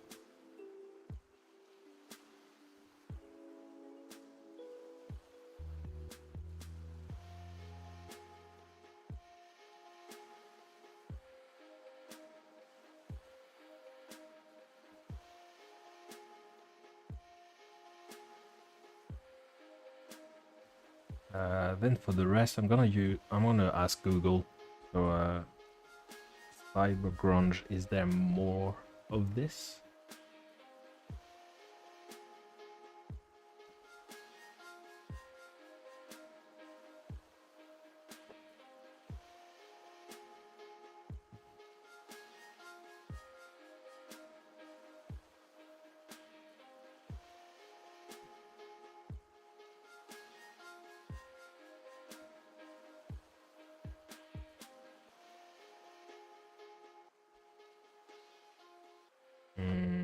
Not really.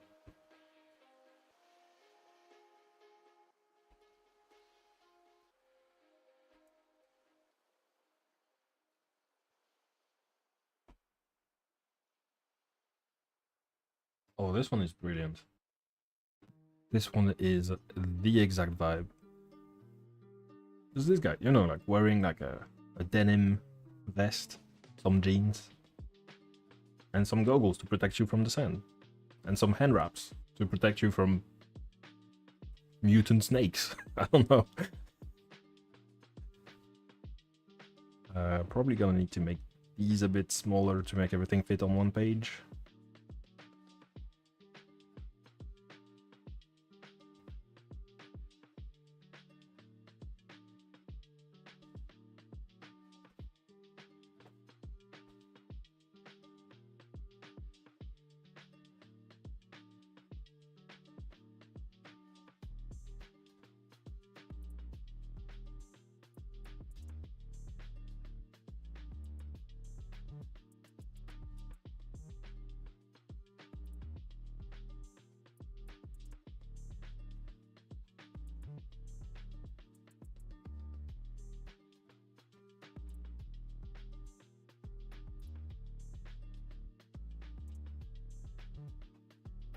This one is good. Is it from a game or something?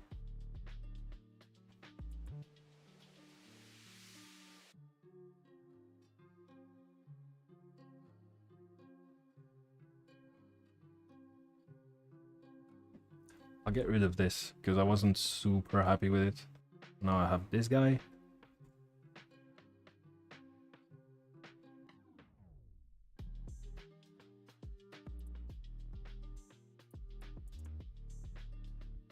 Can I fit everything on a page? Looks like no.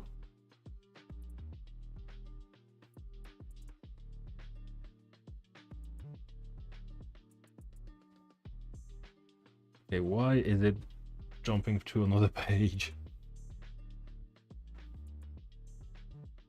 Come on, Google. Oh, because this guy is too big.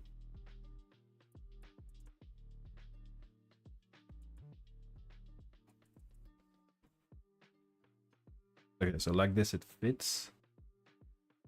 And then if I do this as well, it should fit.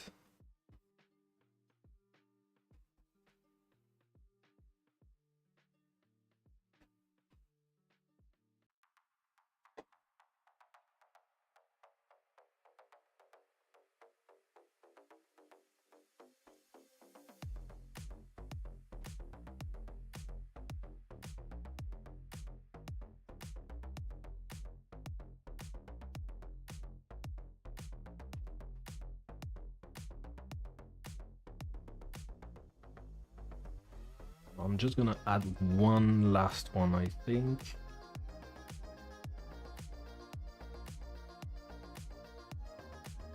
Yeah, this one. Just gonna need to crop it a bit.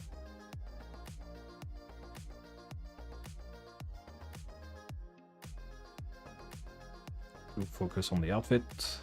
And there we go.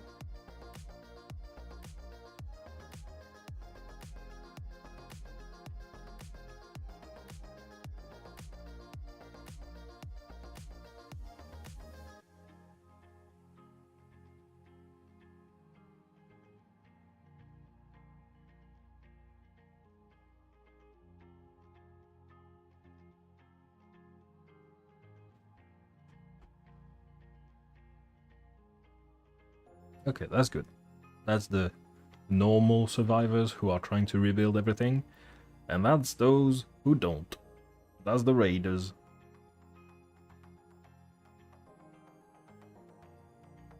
Actually, yeah, I can probably add a few more raiders to this.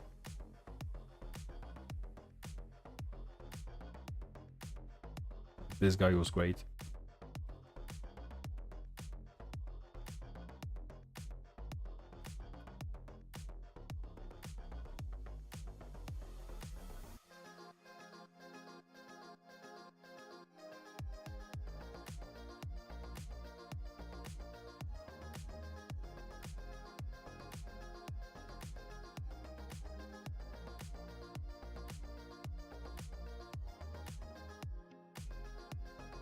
There we go. So that's, I think, it for the fashion. I'm just gonna keep the old money faction just in case I end up working on this a bit later. But I think that's good for the factions. We have the Scavs, Raiders, Aegis, the Collective, the Union, and the Couriers. And they all have a unique aesthetic. You can kind of recognize them as at a glance.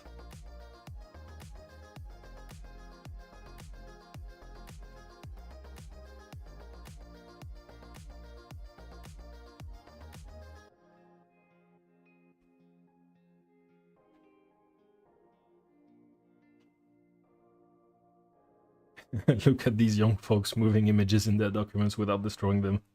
I mean, I have struggled, believe me.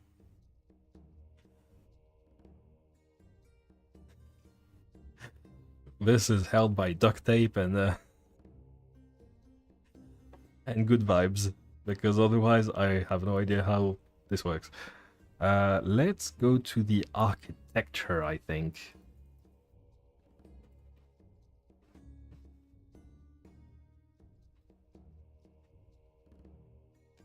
So we had a name for this, actually. We had a name called Soft Apocalypse.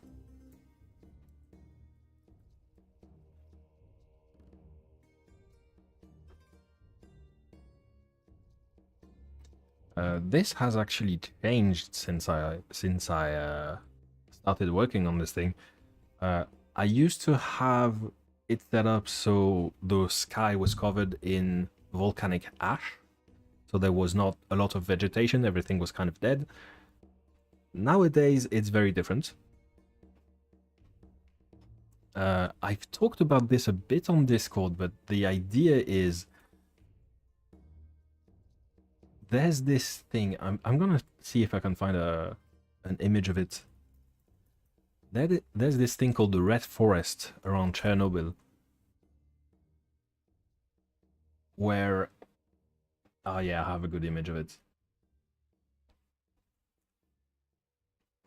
So this is around the disaster of Chernobyl. The thing is, the plant life has evolved to benefit from the heightened radiation in this area. And because the radiation is high energy, so it's in the ultraviolet range of the light spectrum, you see this forest has changed to a red hue, because red is on the opposite side, right? It's infrared on one side and ultraviolet on the other side, so they absorb ultraviolet, and the only light that is left for them to reflect is the red side of the spectrum. So all of the plant life has turned red. And if I go to Incarnate, I've already started making a few battle maps where we see this red plant life take over everything.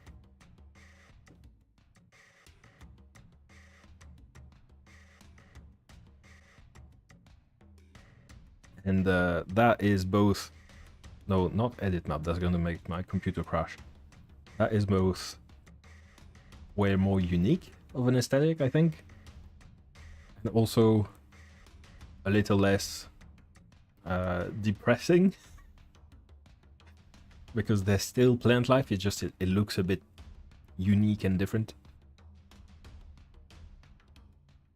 So yeah, instead of volcanic ash, I'm just gonna get rid of the volcanic ash and say, yeah, the skies are clear. And that's a problem, because that means the sun is much more powerful.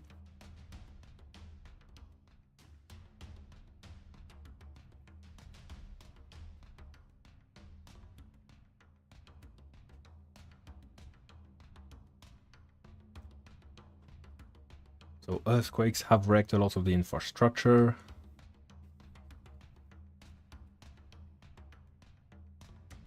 A lot of the walls have crumbled.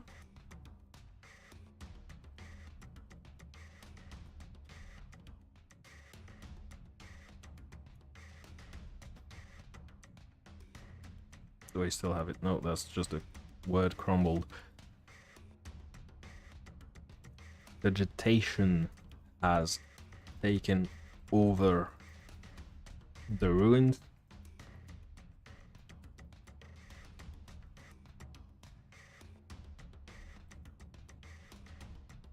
So I might have to do a bit of image manipulation for this, because there is a lot of soft apocalypse image out there, but most... In fact, I think there's a subreddit for this.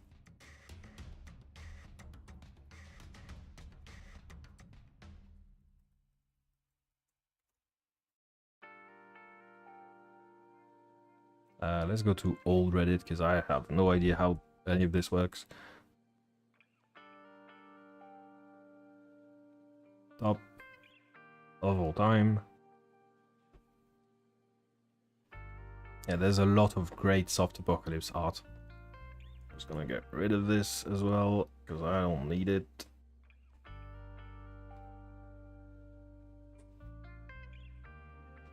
I'm just gonna need to change all of the green to red.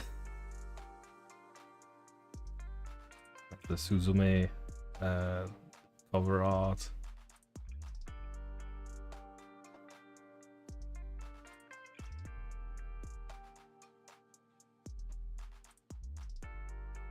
So yeah, I just need to explain this to the artists.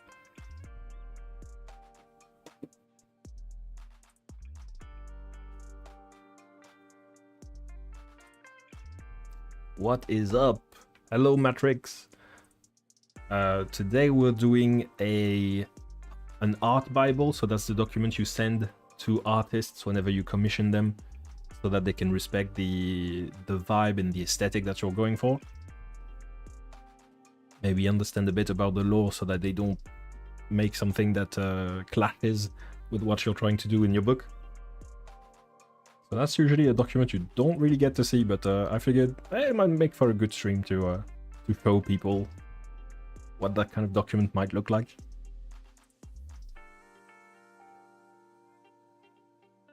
Should probably make one for your setting. I mean, if you're gonna hire a bunch of artists, sure. That's a really cool type of document. Like, just going through it, you can see there's the general art style. So I tell the artists, yeah, I want some vector art to make it not too grimdark, maybe a bit light-hearted or hopeful. There's a bunch of pages about shape language.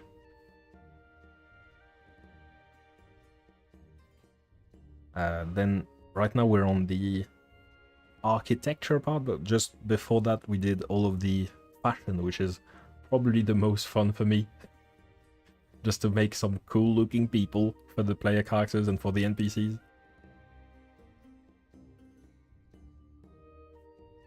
So each faction has a different fashion style. They're the fashion factions. There are some fun ways to update the art with filters in open program. Yeah, that's probably what I'm gonna do.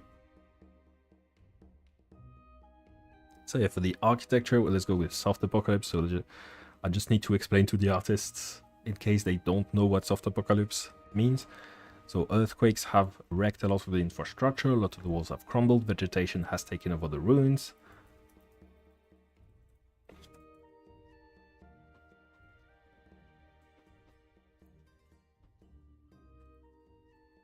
The idea is to show that humanity has lost a lot,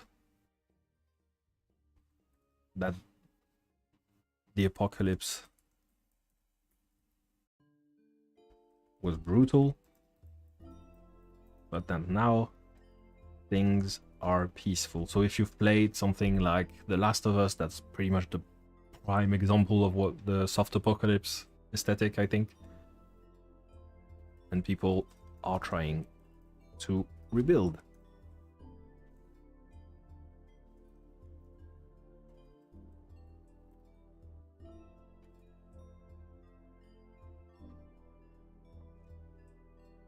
One unique piece of, I don't know how to phrase it, one important aspect of this is that plants have evolved to absorb ultraviolet light from the sun.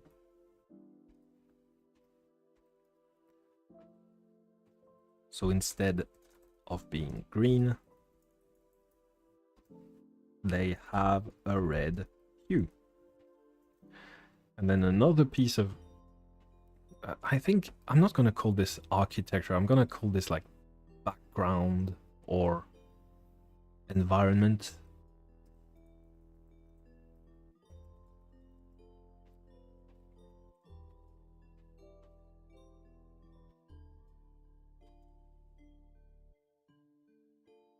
So red vegetation and sky covered in auroras. So that's another bit of unique aesthetic to how the setting looks. The idea is that when, just like in this setting, the magnetic poles of the Earth flip, which is something that happens in real life. It happens every couple million years. We're overdue for one, actually, so it's kind of scary, but don't worry too much about it. Instead of just flipping, the way it works is that the poles of the Earth kind of split into dozens and dozens. So we have like 20 North Poles and 17 South Poles for a couple thousand years. And the effect of that is that the entire world can have what we now call Aurora Borealis. Pardon my English, there's a lot of R's in this word. So now you can kind of have them everywhere, and this is important to this game in particular, because based on the color of the aurora you can see in the skies, you can tell how active the sun is. And depending on that, that tells you I can go outside or I probably shouldn't go outside. So how do I sum up this entire explanation to an artist in maybe 2 sentences?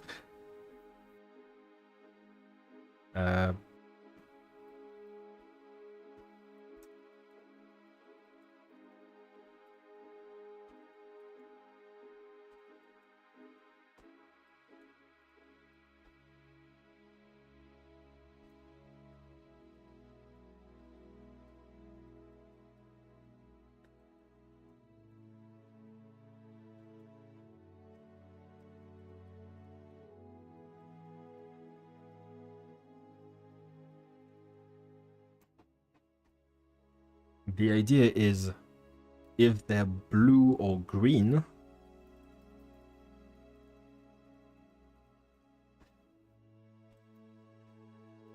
it's safe to go outside.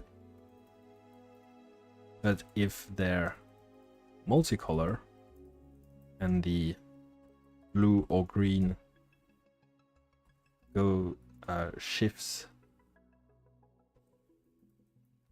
to orange or pink,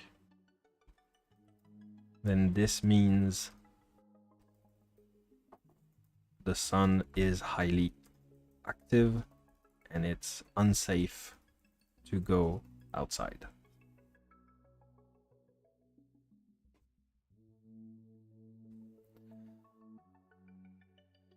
So now I'm gonna have to find images for all of this.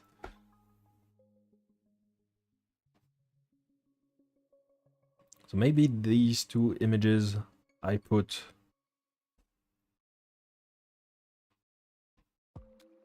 at the top, just underneath Soft Apocalypse. Then for red vegetation, that's where I'm going to do some video editing.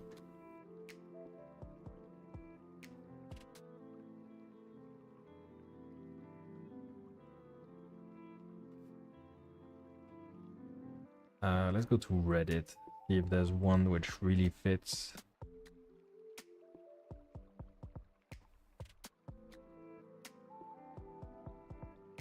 Where with just a simple color swap, I can already make the artist get it, you know?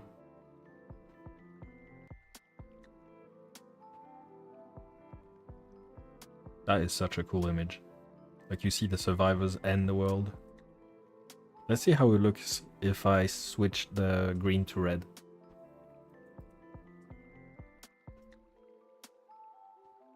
Welcome Darkness, welcome to the stream.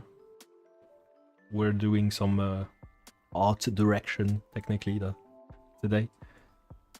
I think it's hue chroma? Nope.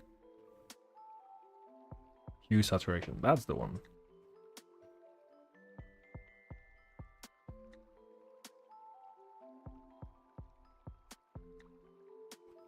I'm not getting a red at any point. I might need to get the yellow as well. Oh, but it gets the people's skin tones as well. Let's cancel that and let's select by color. That's a bit too much.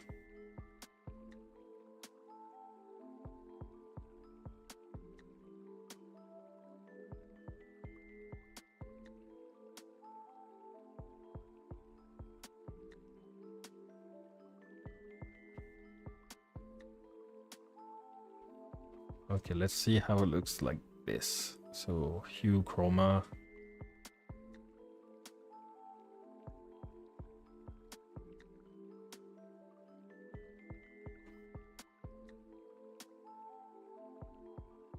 I think I got everything except the plants.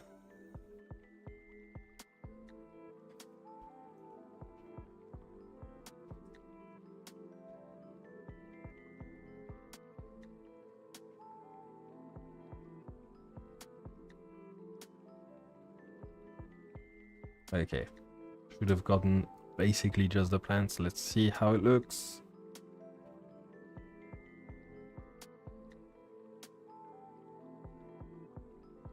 That's probably the best I can get it. So instead of this, we have this.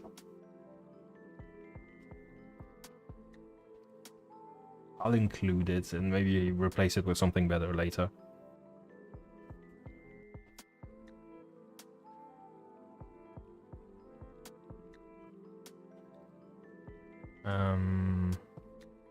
Go back to this.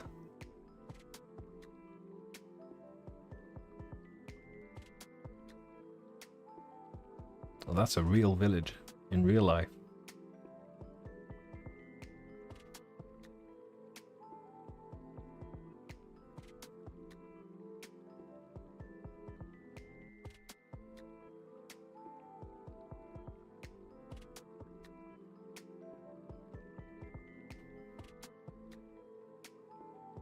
That's a like the general vibe is great. It's just the architecture is a bit too alien almost.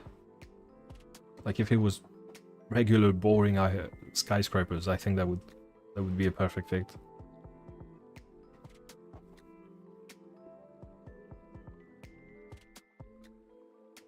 I think that's from a movie.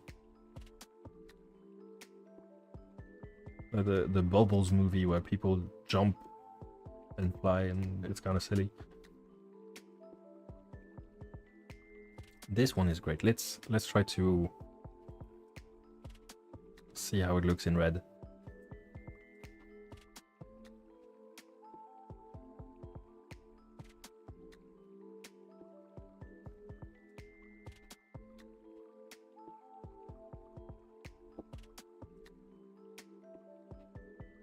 We're gonna need to get the yellow as well. It's not the yellow. Is it the iron? Oh, oh god, no. Let's not do that.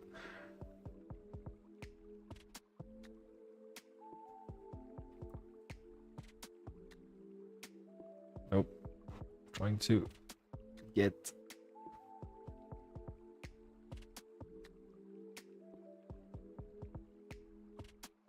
all of the green. Get all of the green. And hopefully none of the sky.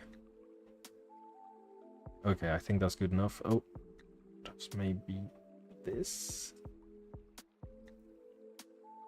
Okay, let's try it.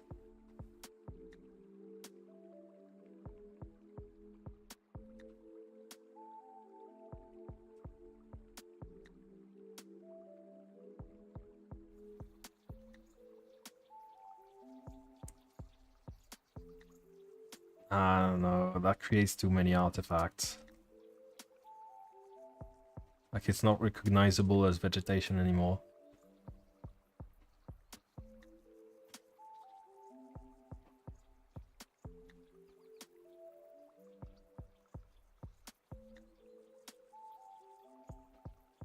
Try this one.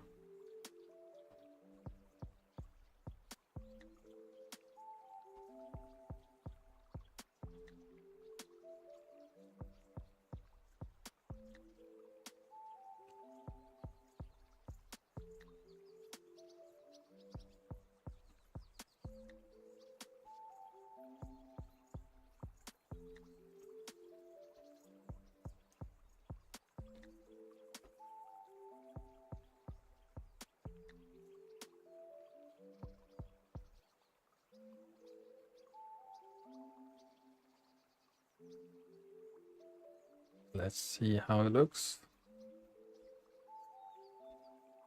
Still a lot of artifacts.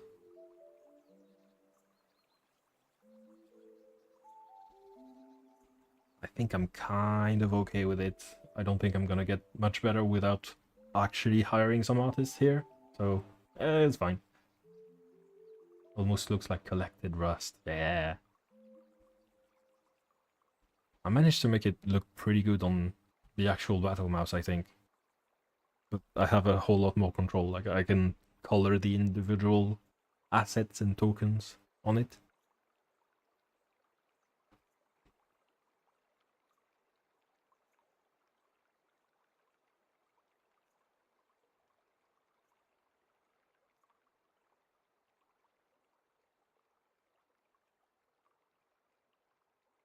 Something like this. I'm also gonna get this to wrap around a bit. That way I can make him bigger.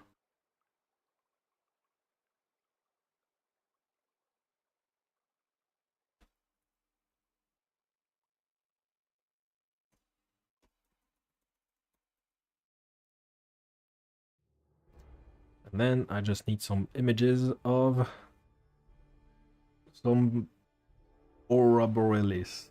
Oh god, how do you even pronounce this? Just gonna use Google for this.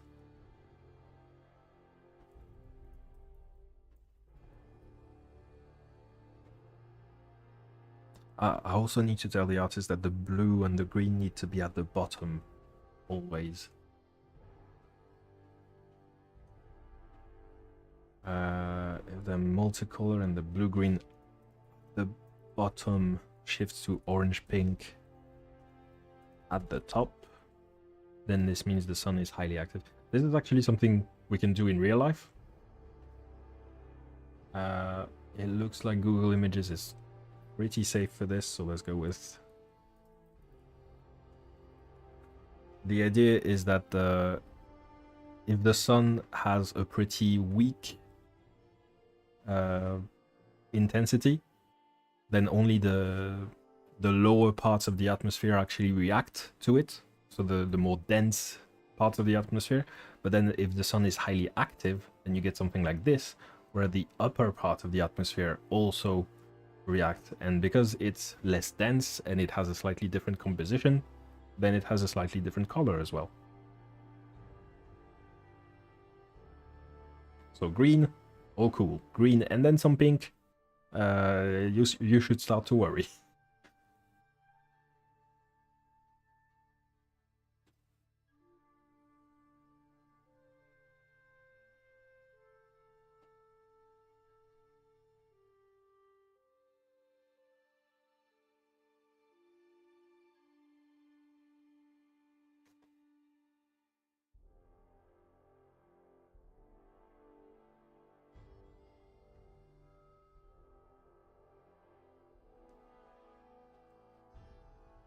So that's one where we kind of almost only see the green. Do I have enough space to... No, I'm gonna need to position it like this.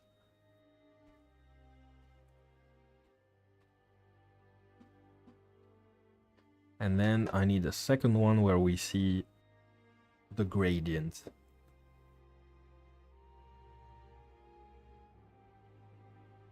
This one is probably the prettiest one. Out of these, at least.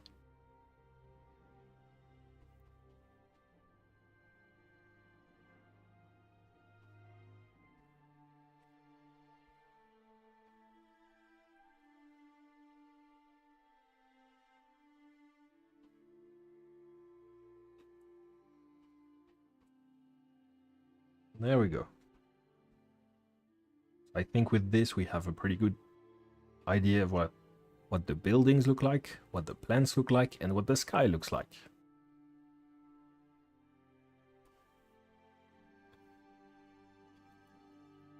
Then we need to handle what the world looked like before the flare, because this is a sci-fi setting. The flare happens in 2146, I think. So about 120 years from now.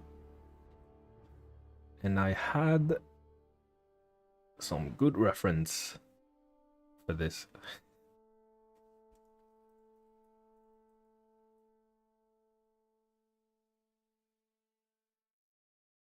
With the solar punk, and also... Oh, I had another one. Where is it?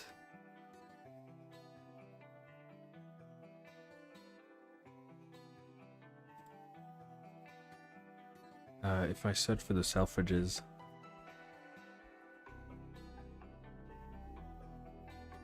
Y2K Futurism, yep.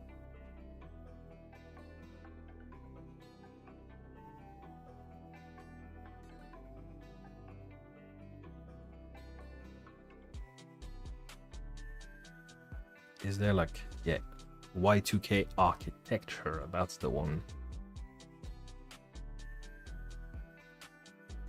That's perfect.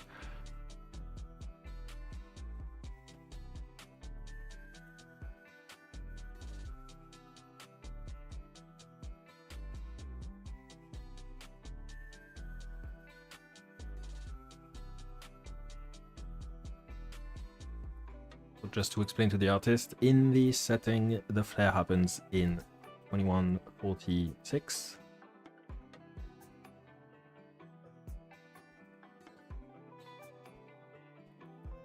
About 120 years into the future. And I think it's 60 years into after the invention of cold fusion technology.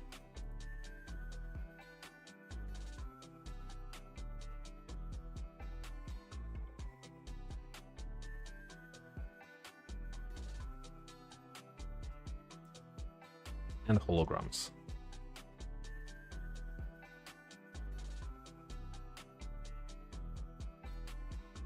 City centers looked pretty sci-fi.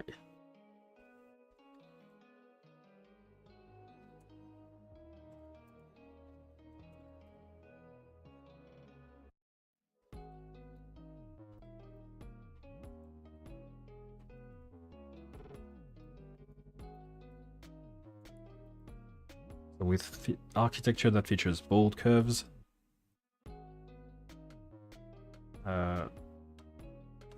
tall glass panels,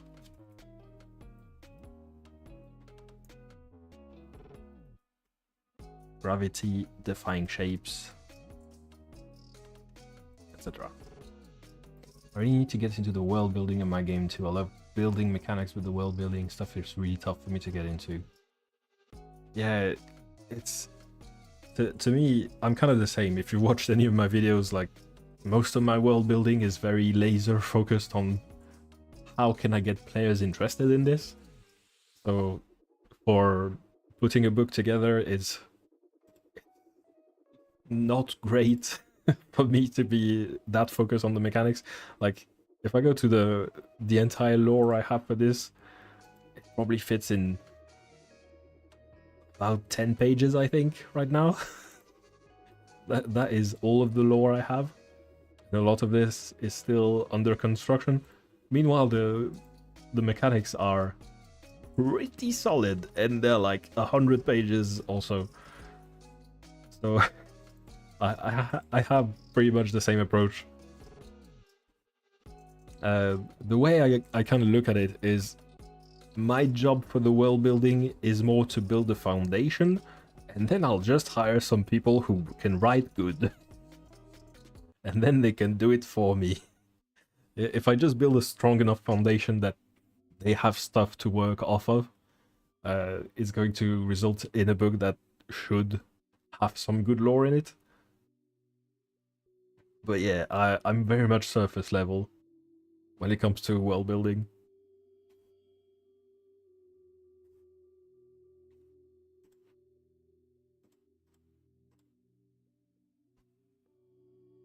But it's definitely a new process for me as well. just as a disclaimer, like, I have read a couple art bibles from other people.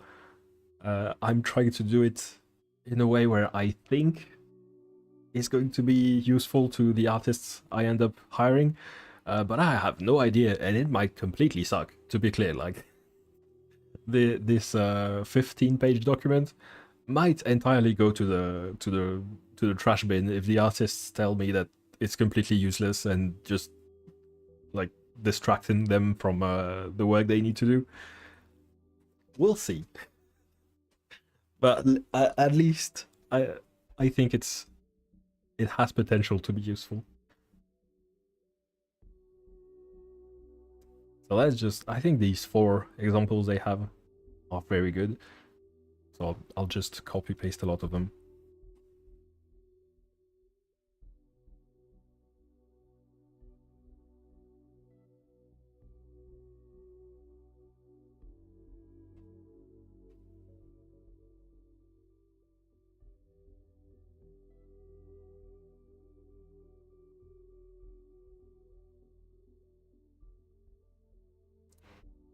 Can I fit both of them with a pretty high resolution? Yeah, that's good enough. How about this one?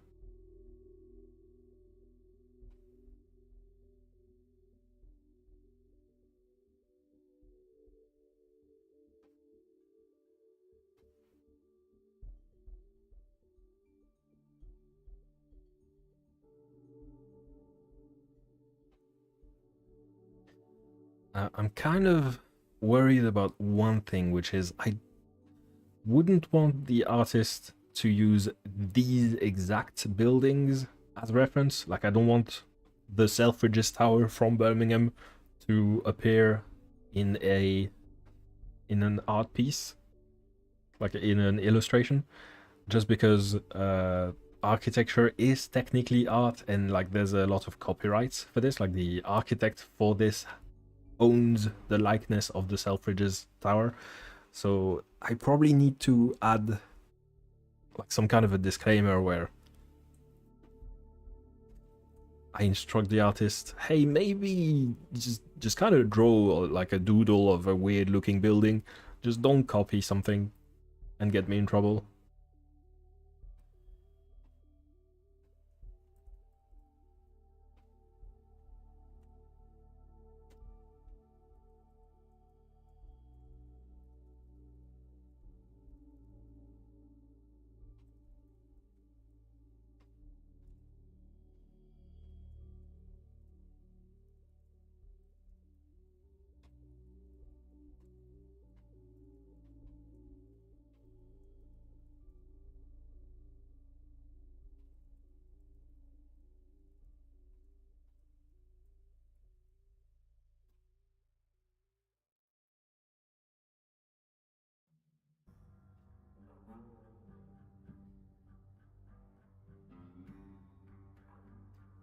Then beyond Y2K futurism, there was also an entire page of solar punk architecture. Oh, I also need to add something to the architecture chapter. Let's just make it pre-flare architecture just so it fits in a single line. Which is, I have a piece of technology in the lore called personal rapid transit. So the image kind of sucks for this. This one is a bit better. The idea is these are maglev public transportation. Powered, not powered, but like controlled by AI and then powered by cold fusion. So the idea is, imagine like a metro line, except it's going at 300 miles per hour, and then it's controlled by AI, so you can have very efficient delivery, even if instead of a huge metro train, you have like a small pod that can fit maybe 20 people.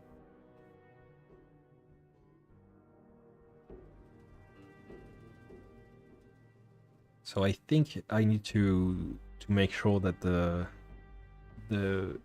there's a way for me to tell the artist how the streets look. because these would technically be streets, almost.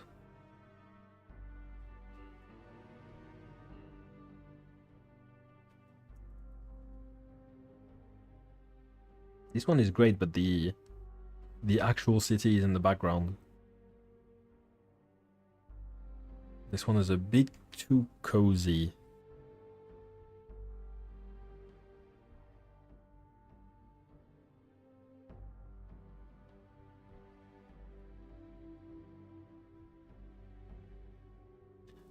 This one is pretty cool. We also see a train in the bottom right.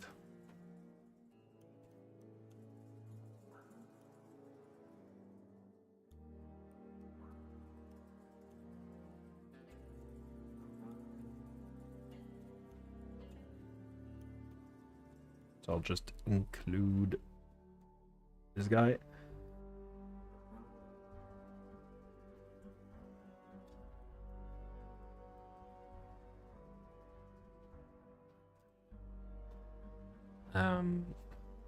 Inside of large cities,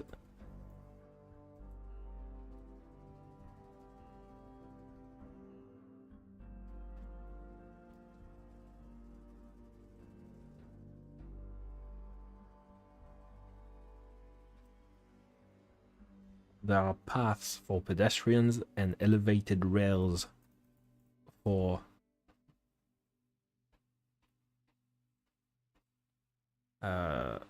automated public transportation, but no roads for cars.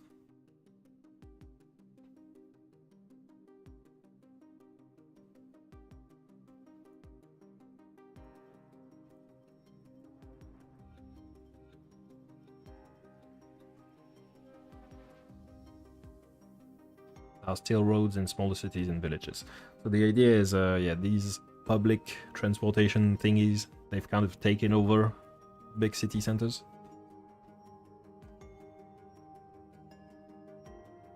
And to be clear, I'm gonna need to find a way to, like, an angle on this where I don't make it look like the coolest thing ever. The entire reason it works is there's, in this setting, very powerful AI and very powerful, like, pretty much limitless energy.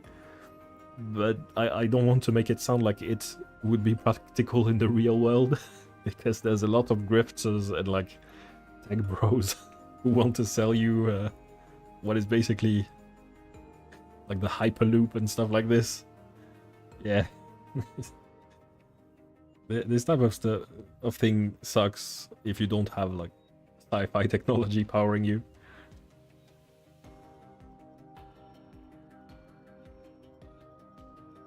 Oh, this one is gorgeous.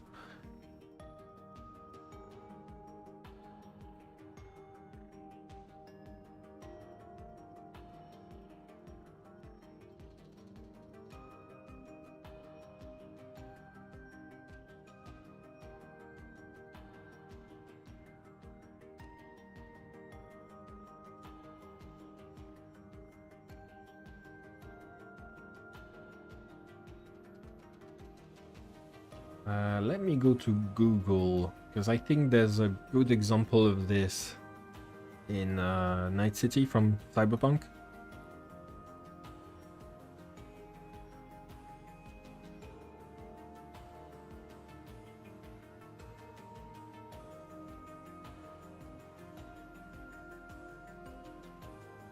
Something like this with the elevated rails.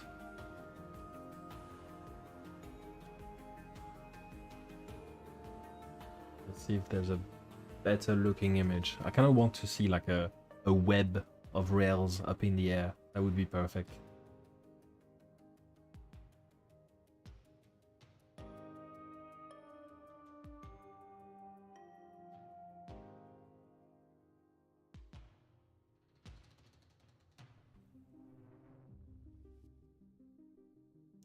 This is pretty good.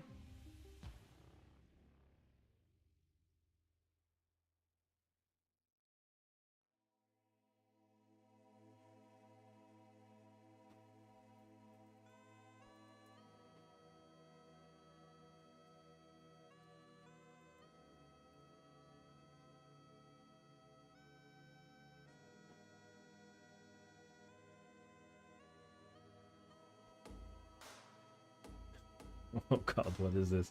I'm searching personal rapid transit and there's absolute nonsense that people have made. Like, don't tell me this this is a transformer, right?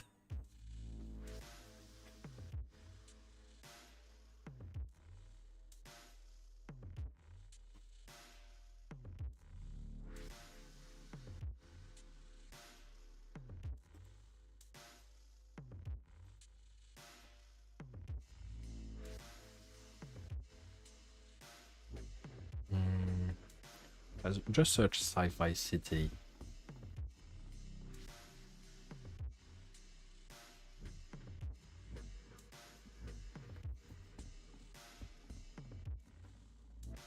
This one kind of works. It's a bit low resolution, but I'm gonna reduce it anyway.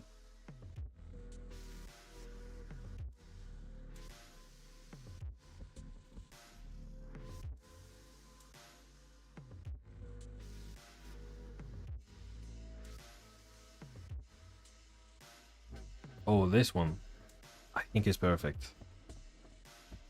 Is the right, like solar punk aesthetic as well.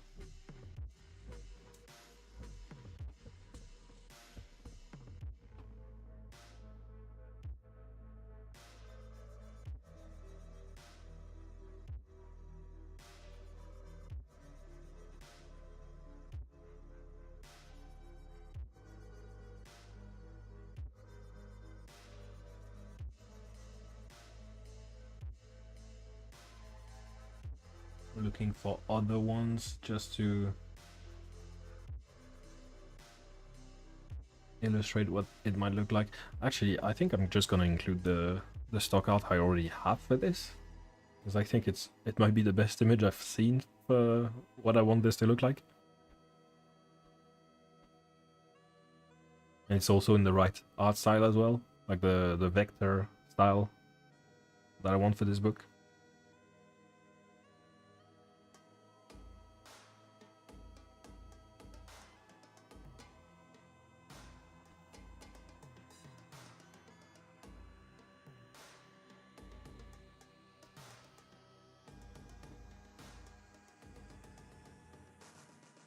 Is there any other illustration that would work really well for this?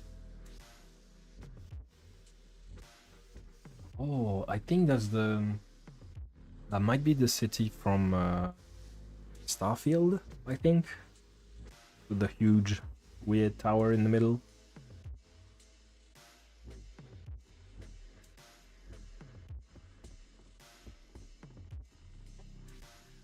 And then just one from Cyberpunk, just to pay respect.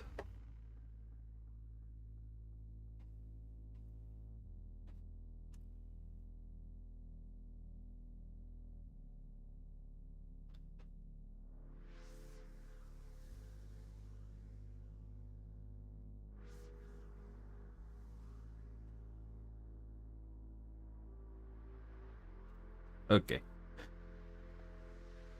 Is there anything else to the architecture that I had planned? I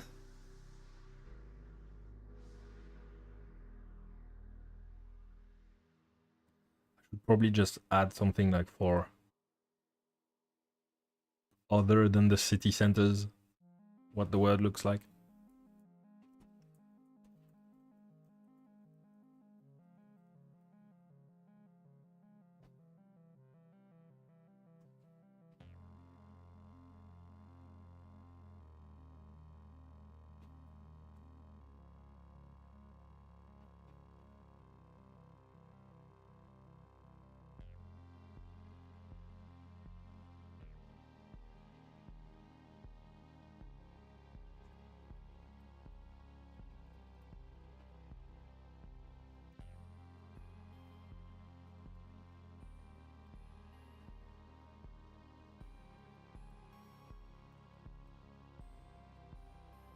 So outside of large cities, villages and small towns still look roughly like they do today. Still roads, cars, etc.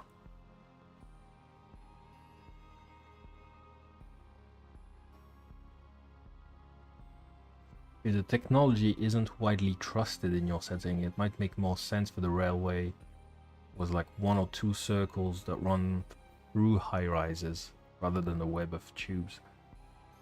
I think it was widely trusted before the flare. It's just after the flare that everything becomes a bit glitchy.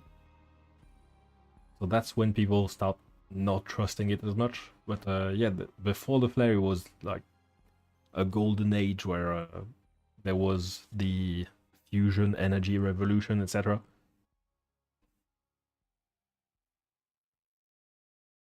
So before the flare, I think people would have gone just absolutely ham. Like they had a source of what is basically infinite energy, so any project that was not feasible or like profitable until then, people would have just gone, okay, let's just make everything.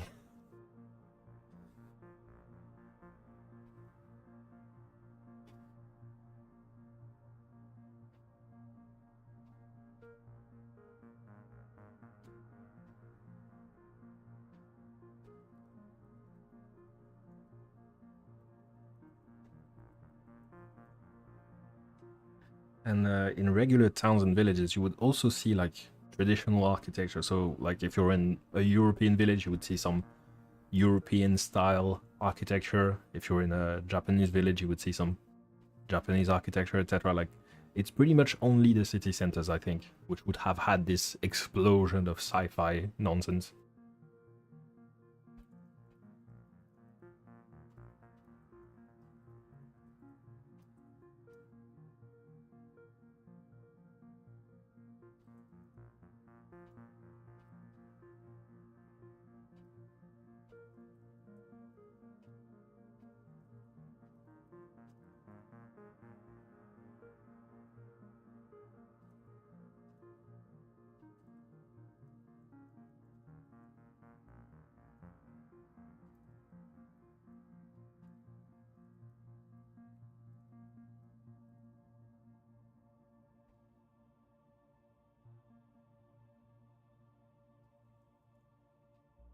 Let's just pick the prettiest city in the world.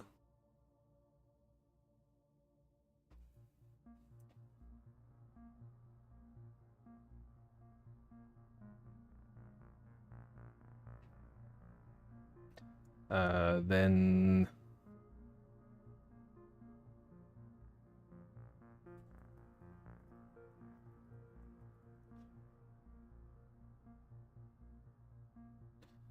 that's a bit too touristy. I feel like let's just go like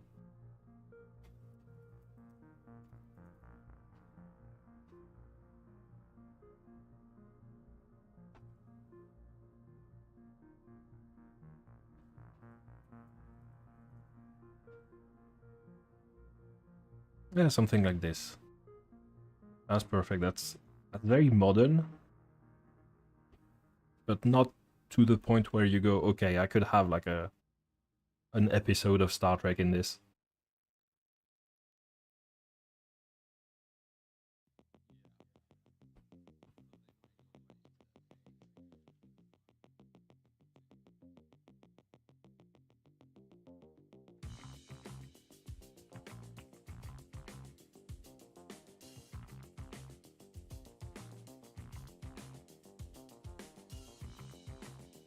That doesn't fit.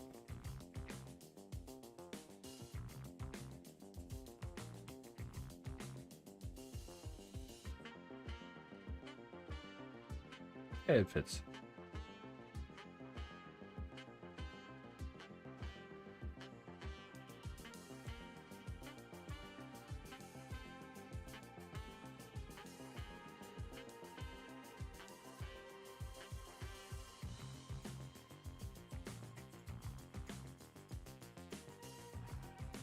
Okay, so we have information about the architecture and what the background looks like after the flare. We have information for what it might have looked like before the flare. We need information about what objects look like, because we also have information about what people look like.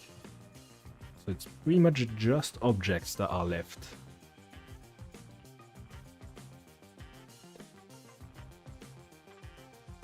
And this, I have no idea how to convey.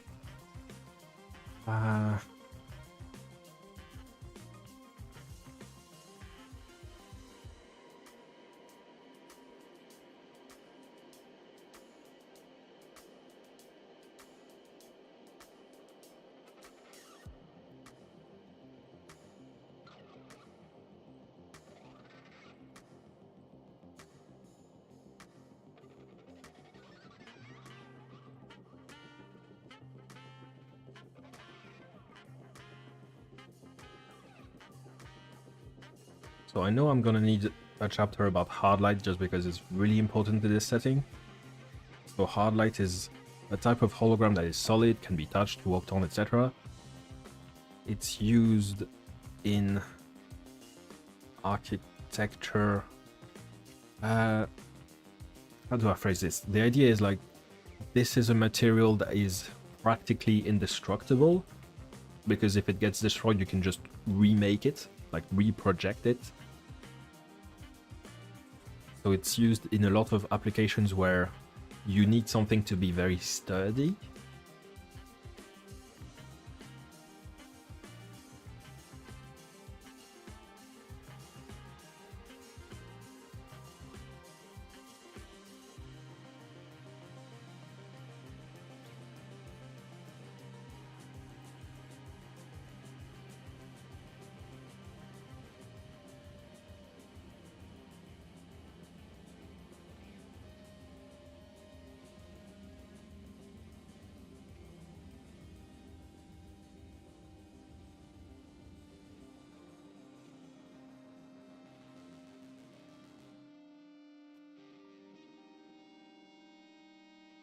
I also need to describe, like, a lot of the hard light projectors from before the flare. They might still kind of work, but maybe they're a bit glitchy.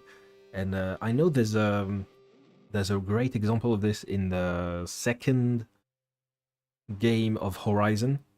So there's Horizon Zero Dawn, and then it's Forbidden West. And there's one of the factions here, which is really cool. I don't remember what they're called, but the idea is they're in this museum that was dedicated to war heroes, except the museum is 2,000 years old at this point. So all of the holograms showing the soldiers from the war against the machines, like, they're glitchy now. So they have these like weird edges that break at different points, and that's kind of their entire aesthetic.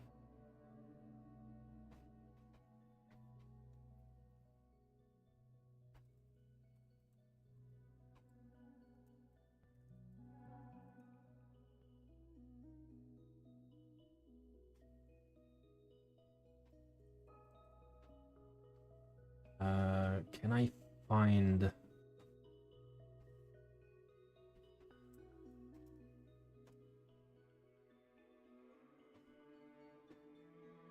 Yeah, this thing.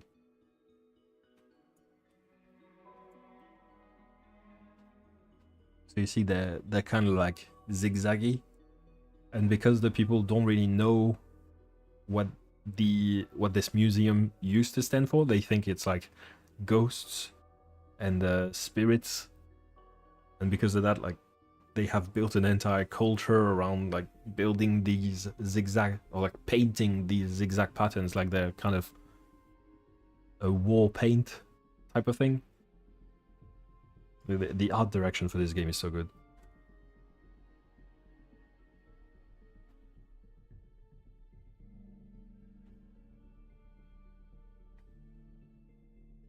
Maybe Tales from the Loop is a good place to look at. Heard of it, I haven't read it.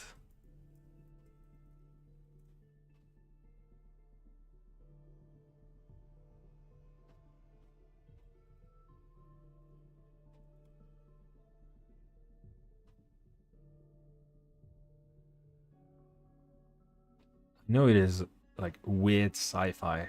That's pretty much all I know about it.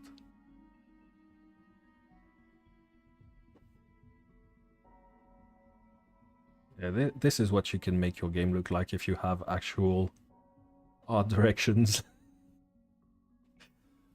This is so good. I don't know how to get to this point. It's like consistent in the shapes and like the color grading, etc. Ah, it's so good.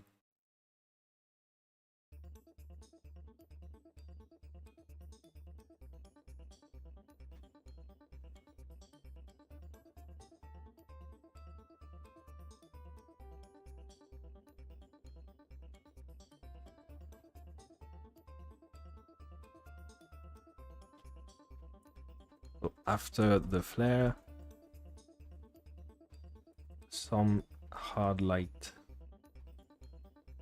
might still exist.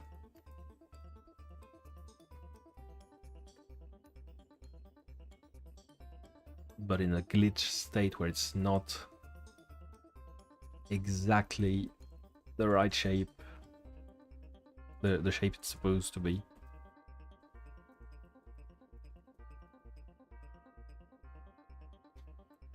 I'll use this, except I'll just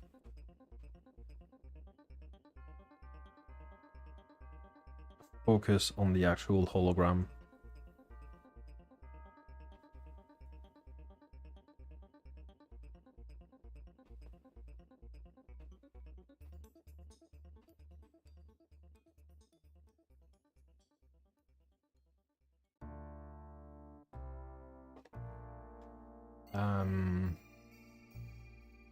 Can I get some pictures of regular hard light?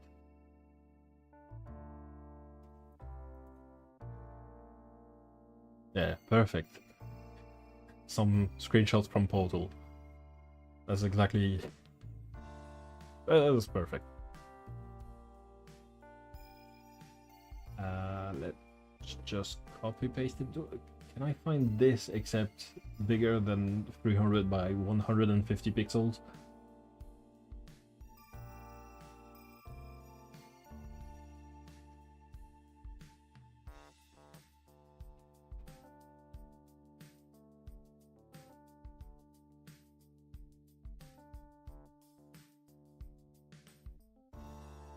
Oh, that one is perfect.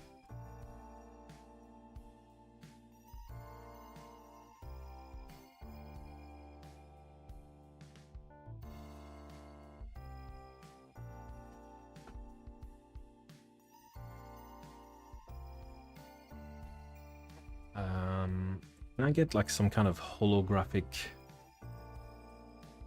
like billboard or like advertisement?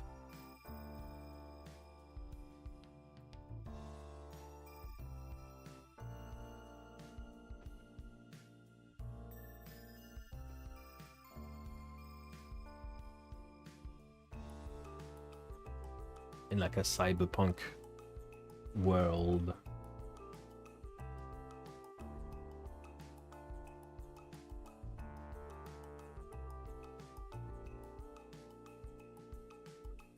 I know there's one in what's it called? Blade Runner, I think. It's probably not safe for YouTube though.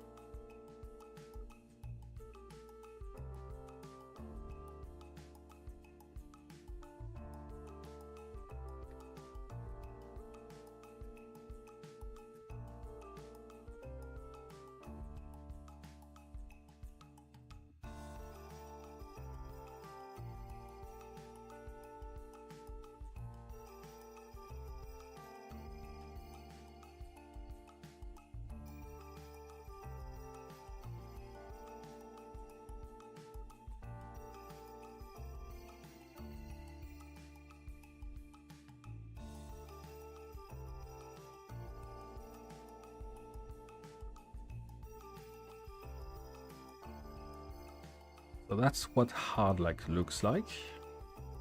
I'm kind of happy with these three examples. There's one very glitchy, one very silly with the advertisements, and then one very practical. I can find a second one with a glitch, that would be perfect.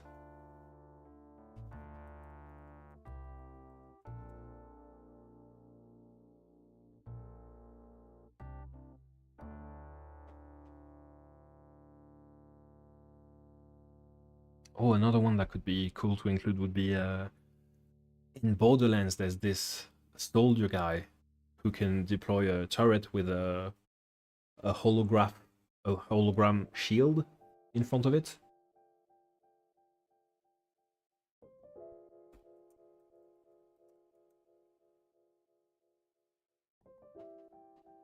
Axton is his name. Axton shield turret.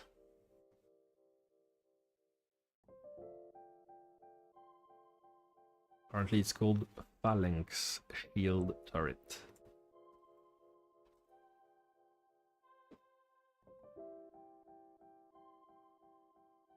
No, that one is in the shape of a dome. The one I remember is like just a wall to give you cover that you can crouch behind.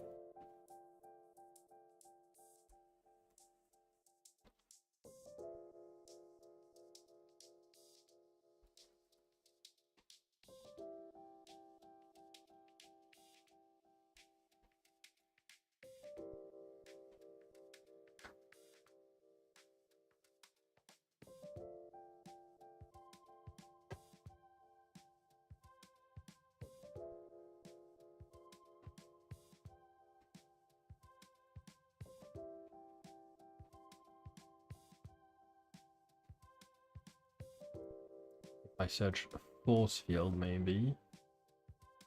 Nope. Well,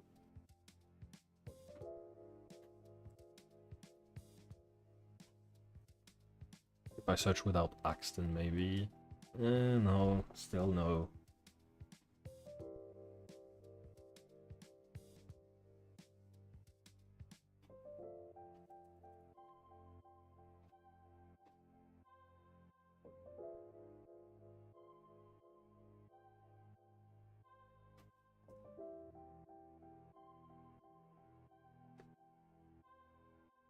Oh, this one is pretty cool though. Good old Master Chief.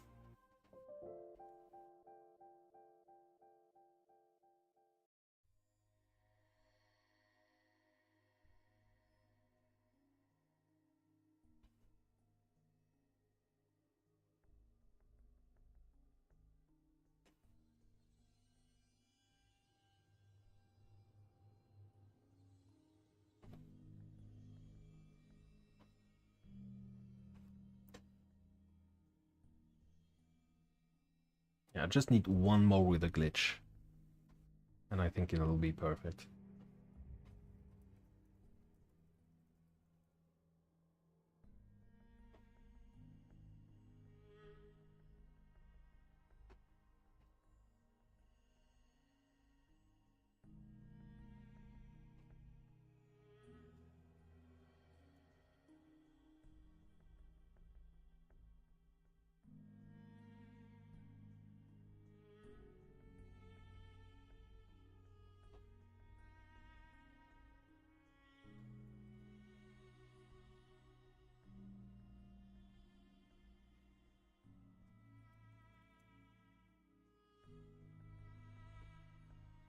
Even just something like this would be good, I think. Just a tiny rectangle that's glitched out. Not this one though.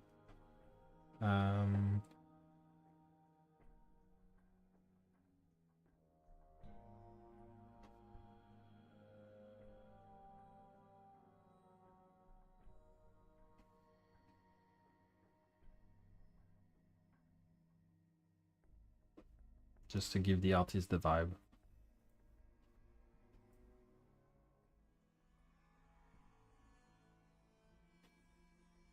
Okay, this, except I'll just cut it a bit short.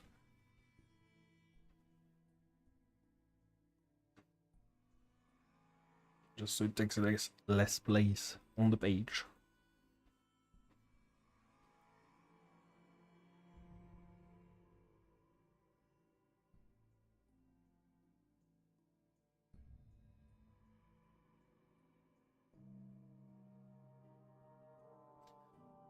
Okay, I think that's good for hard light. I have no idea what anything else looks in the setting in terms of technology and objects. So I think I'll just keep it for hard light, and then later, if I have to make a commission for like maybe a rifle or something, I'll detail it a bit further. But for now, I think it's good enough to just have these ones.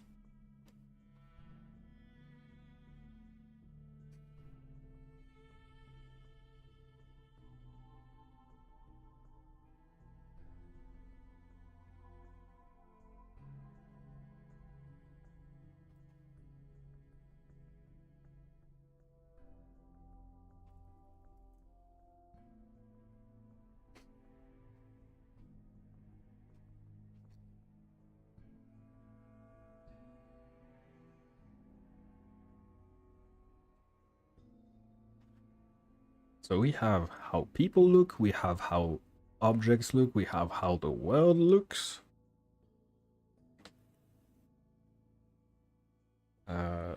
This is an entire chapter, so I can get rid of it.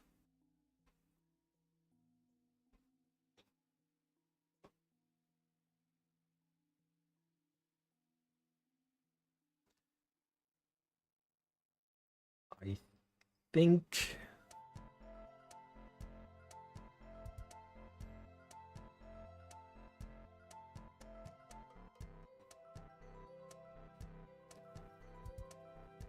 think this might be good for today. I'll just chuck this at an artist and see what they think. I think that's gonna be my approach. If they tell me it sucks, then yeah, I'll just take the L.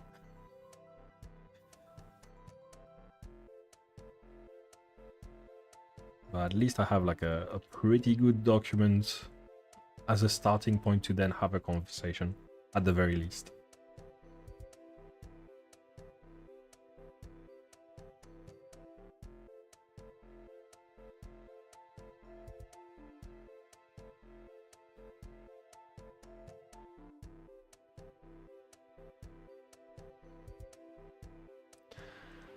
So I think I'll end the stream here and just spend the rest of my evening just looking at artists whose style matches this vector art, and then start some negotiations and some budgeting and all of that boring stuff that I can't really do on stream, unfortunately. But yeah, thank you for hanging out if you've been here throughout this stream. Hope you have a nice rest of your day.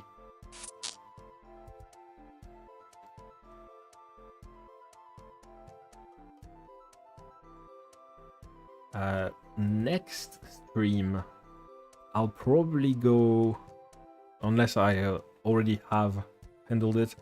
I have all of this to go through. So just for the sake, I'm not in the preview mode anymore. Okay, so I have all of this to go through as a result of a playtest. So just as a sneak peek, the game is starting to get to a point where I'm comfortable showing it to other people. The last couple things which are going to be big changes is, one, I need to come up with a system for vehicles. So if you've watched my videos on Spelljammer, you know pretty much what that's going to look like already, but I do need to write it down and give people a system to interact with. The second thing is, one piece of feedback that my players gave me is they don't really see a good progression curve, like an objective to strive for when it comes to their gear. Like, they have all of these beautiful perks that they can take to get more powerful or get more options and be able to do more things in the wasteland, but they don't really see that for their gear. So there's going to be two changes here. One is I'm probably going to introduce armor mods rather than just weapon mods. to give players just a bit more, like a second gold sink to stuff their resources into. And the second one is I'm probably going to introduce, to change how weapon mods work. Right now it's limited to one weapon mod per weapon, so the idea is it's more about deciding what your style is, but maybe it could be like a whole progression stuff.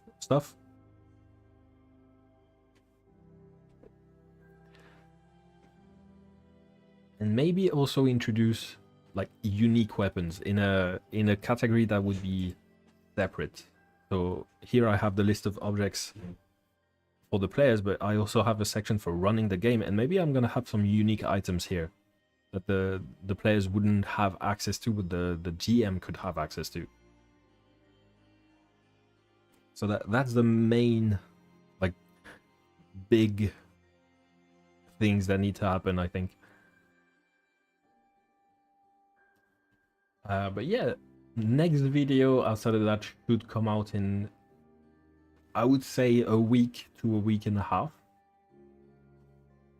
It's going to be a bit different than usual. This one is going to be about homebrew rather than GM tips. And yeah, I think that's it for today. So yeah, thank you for hanging out. And until next time, have a good one.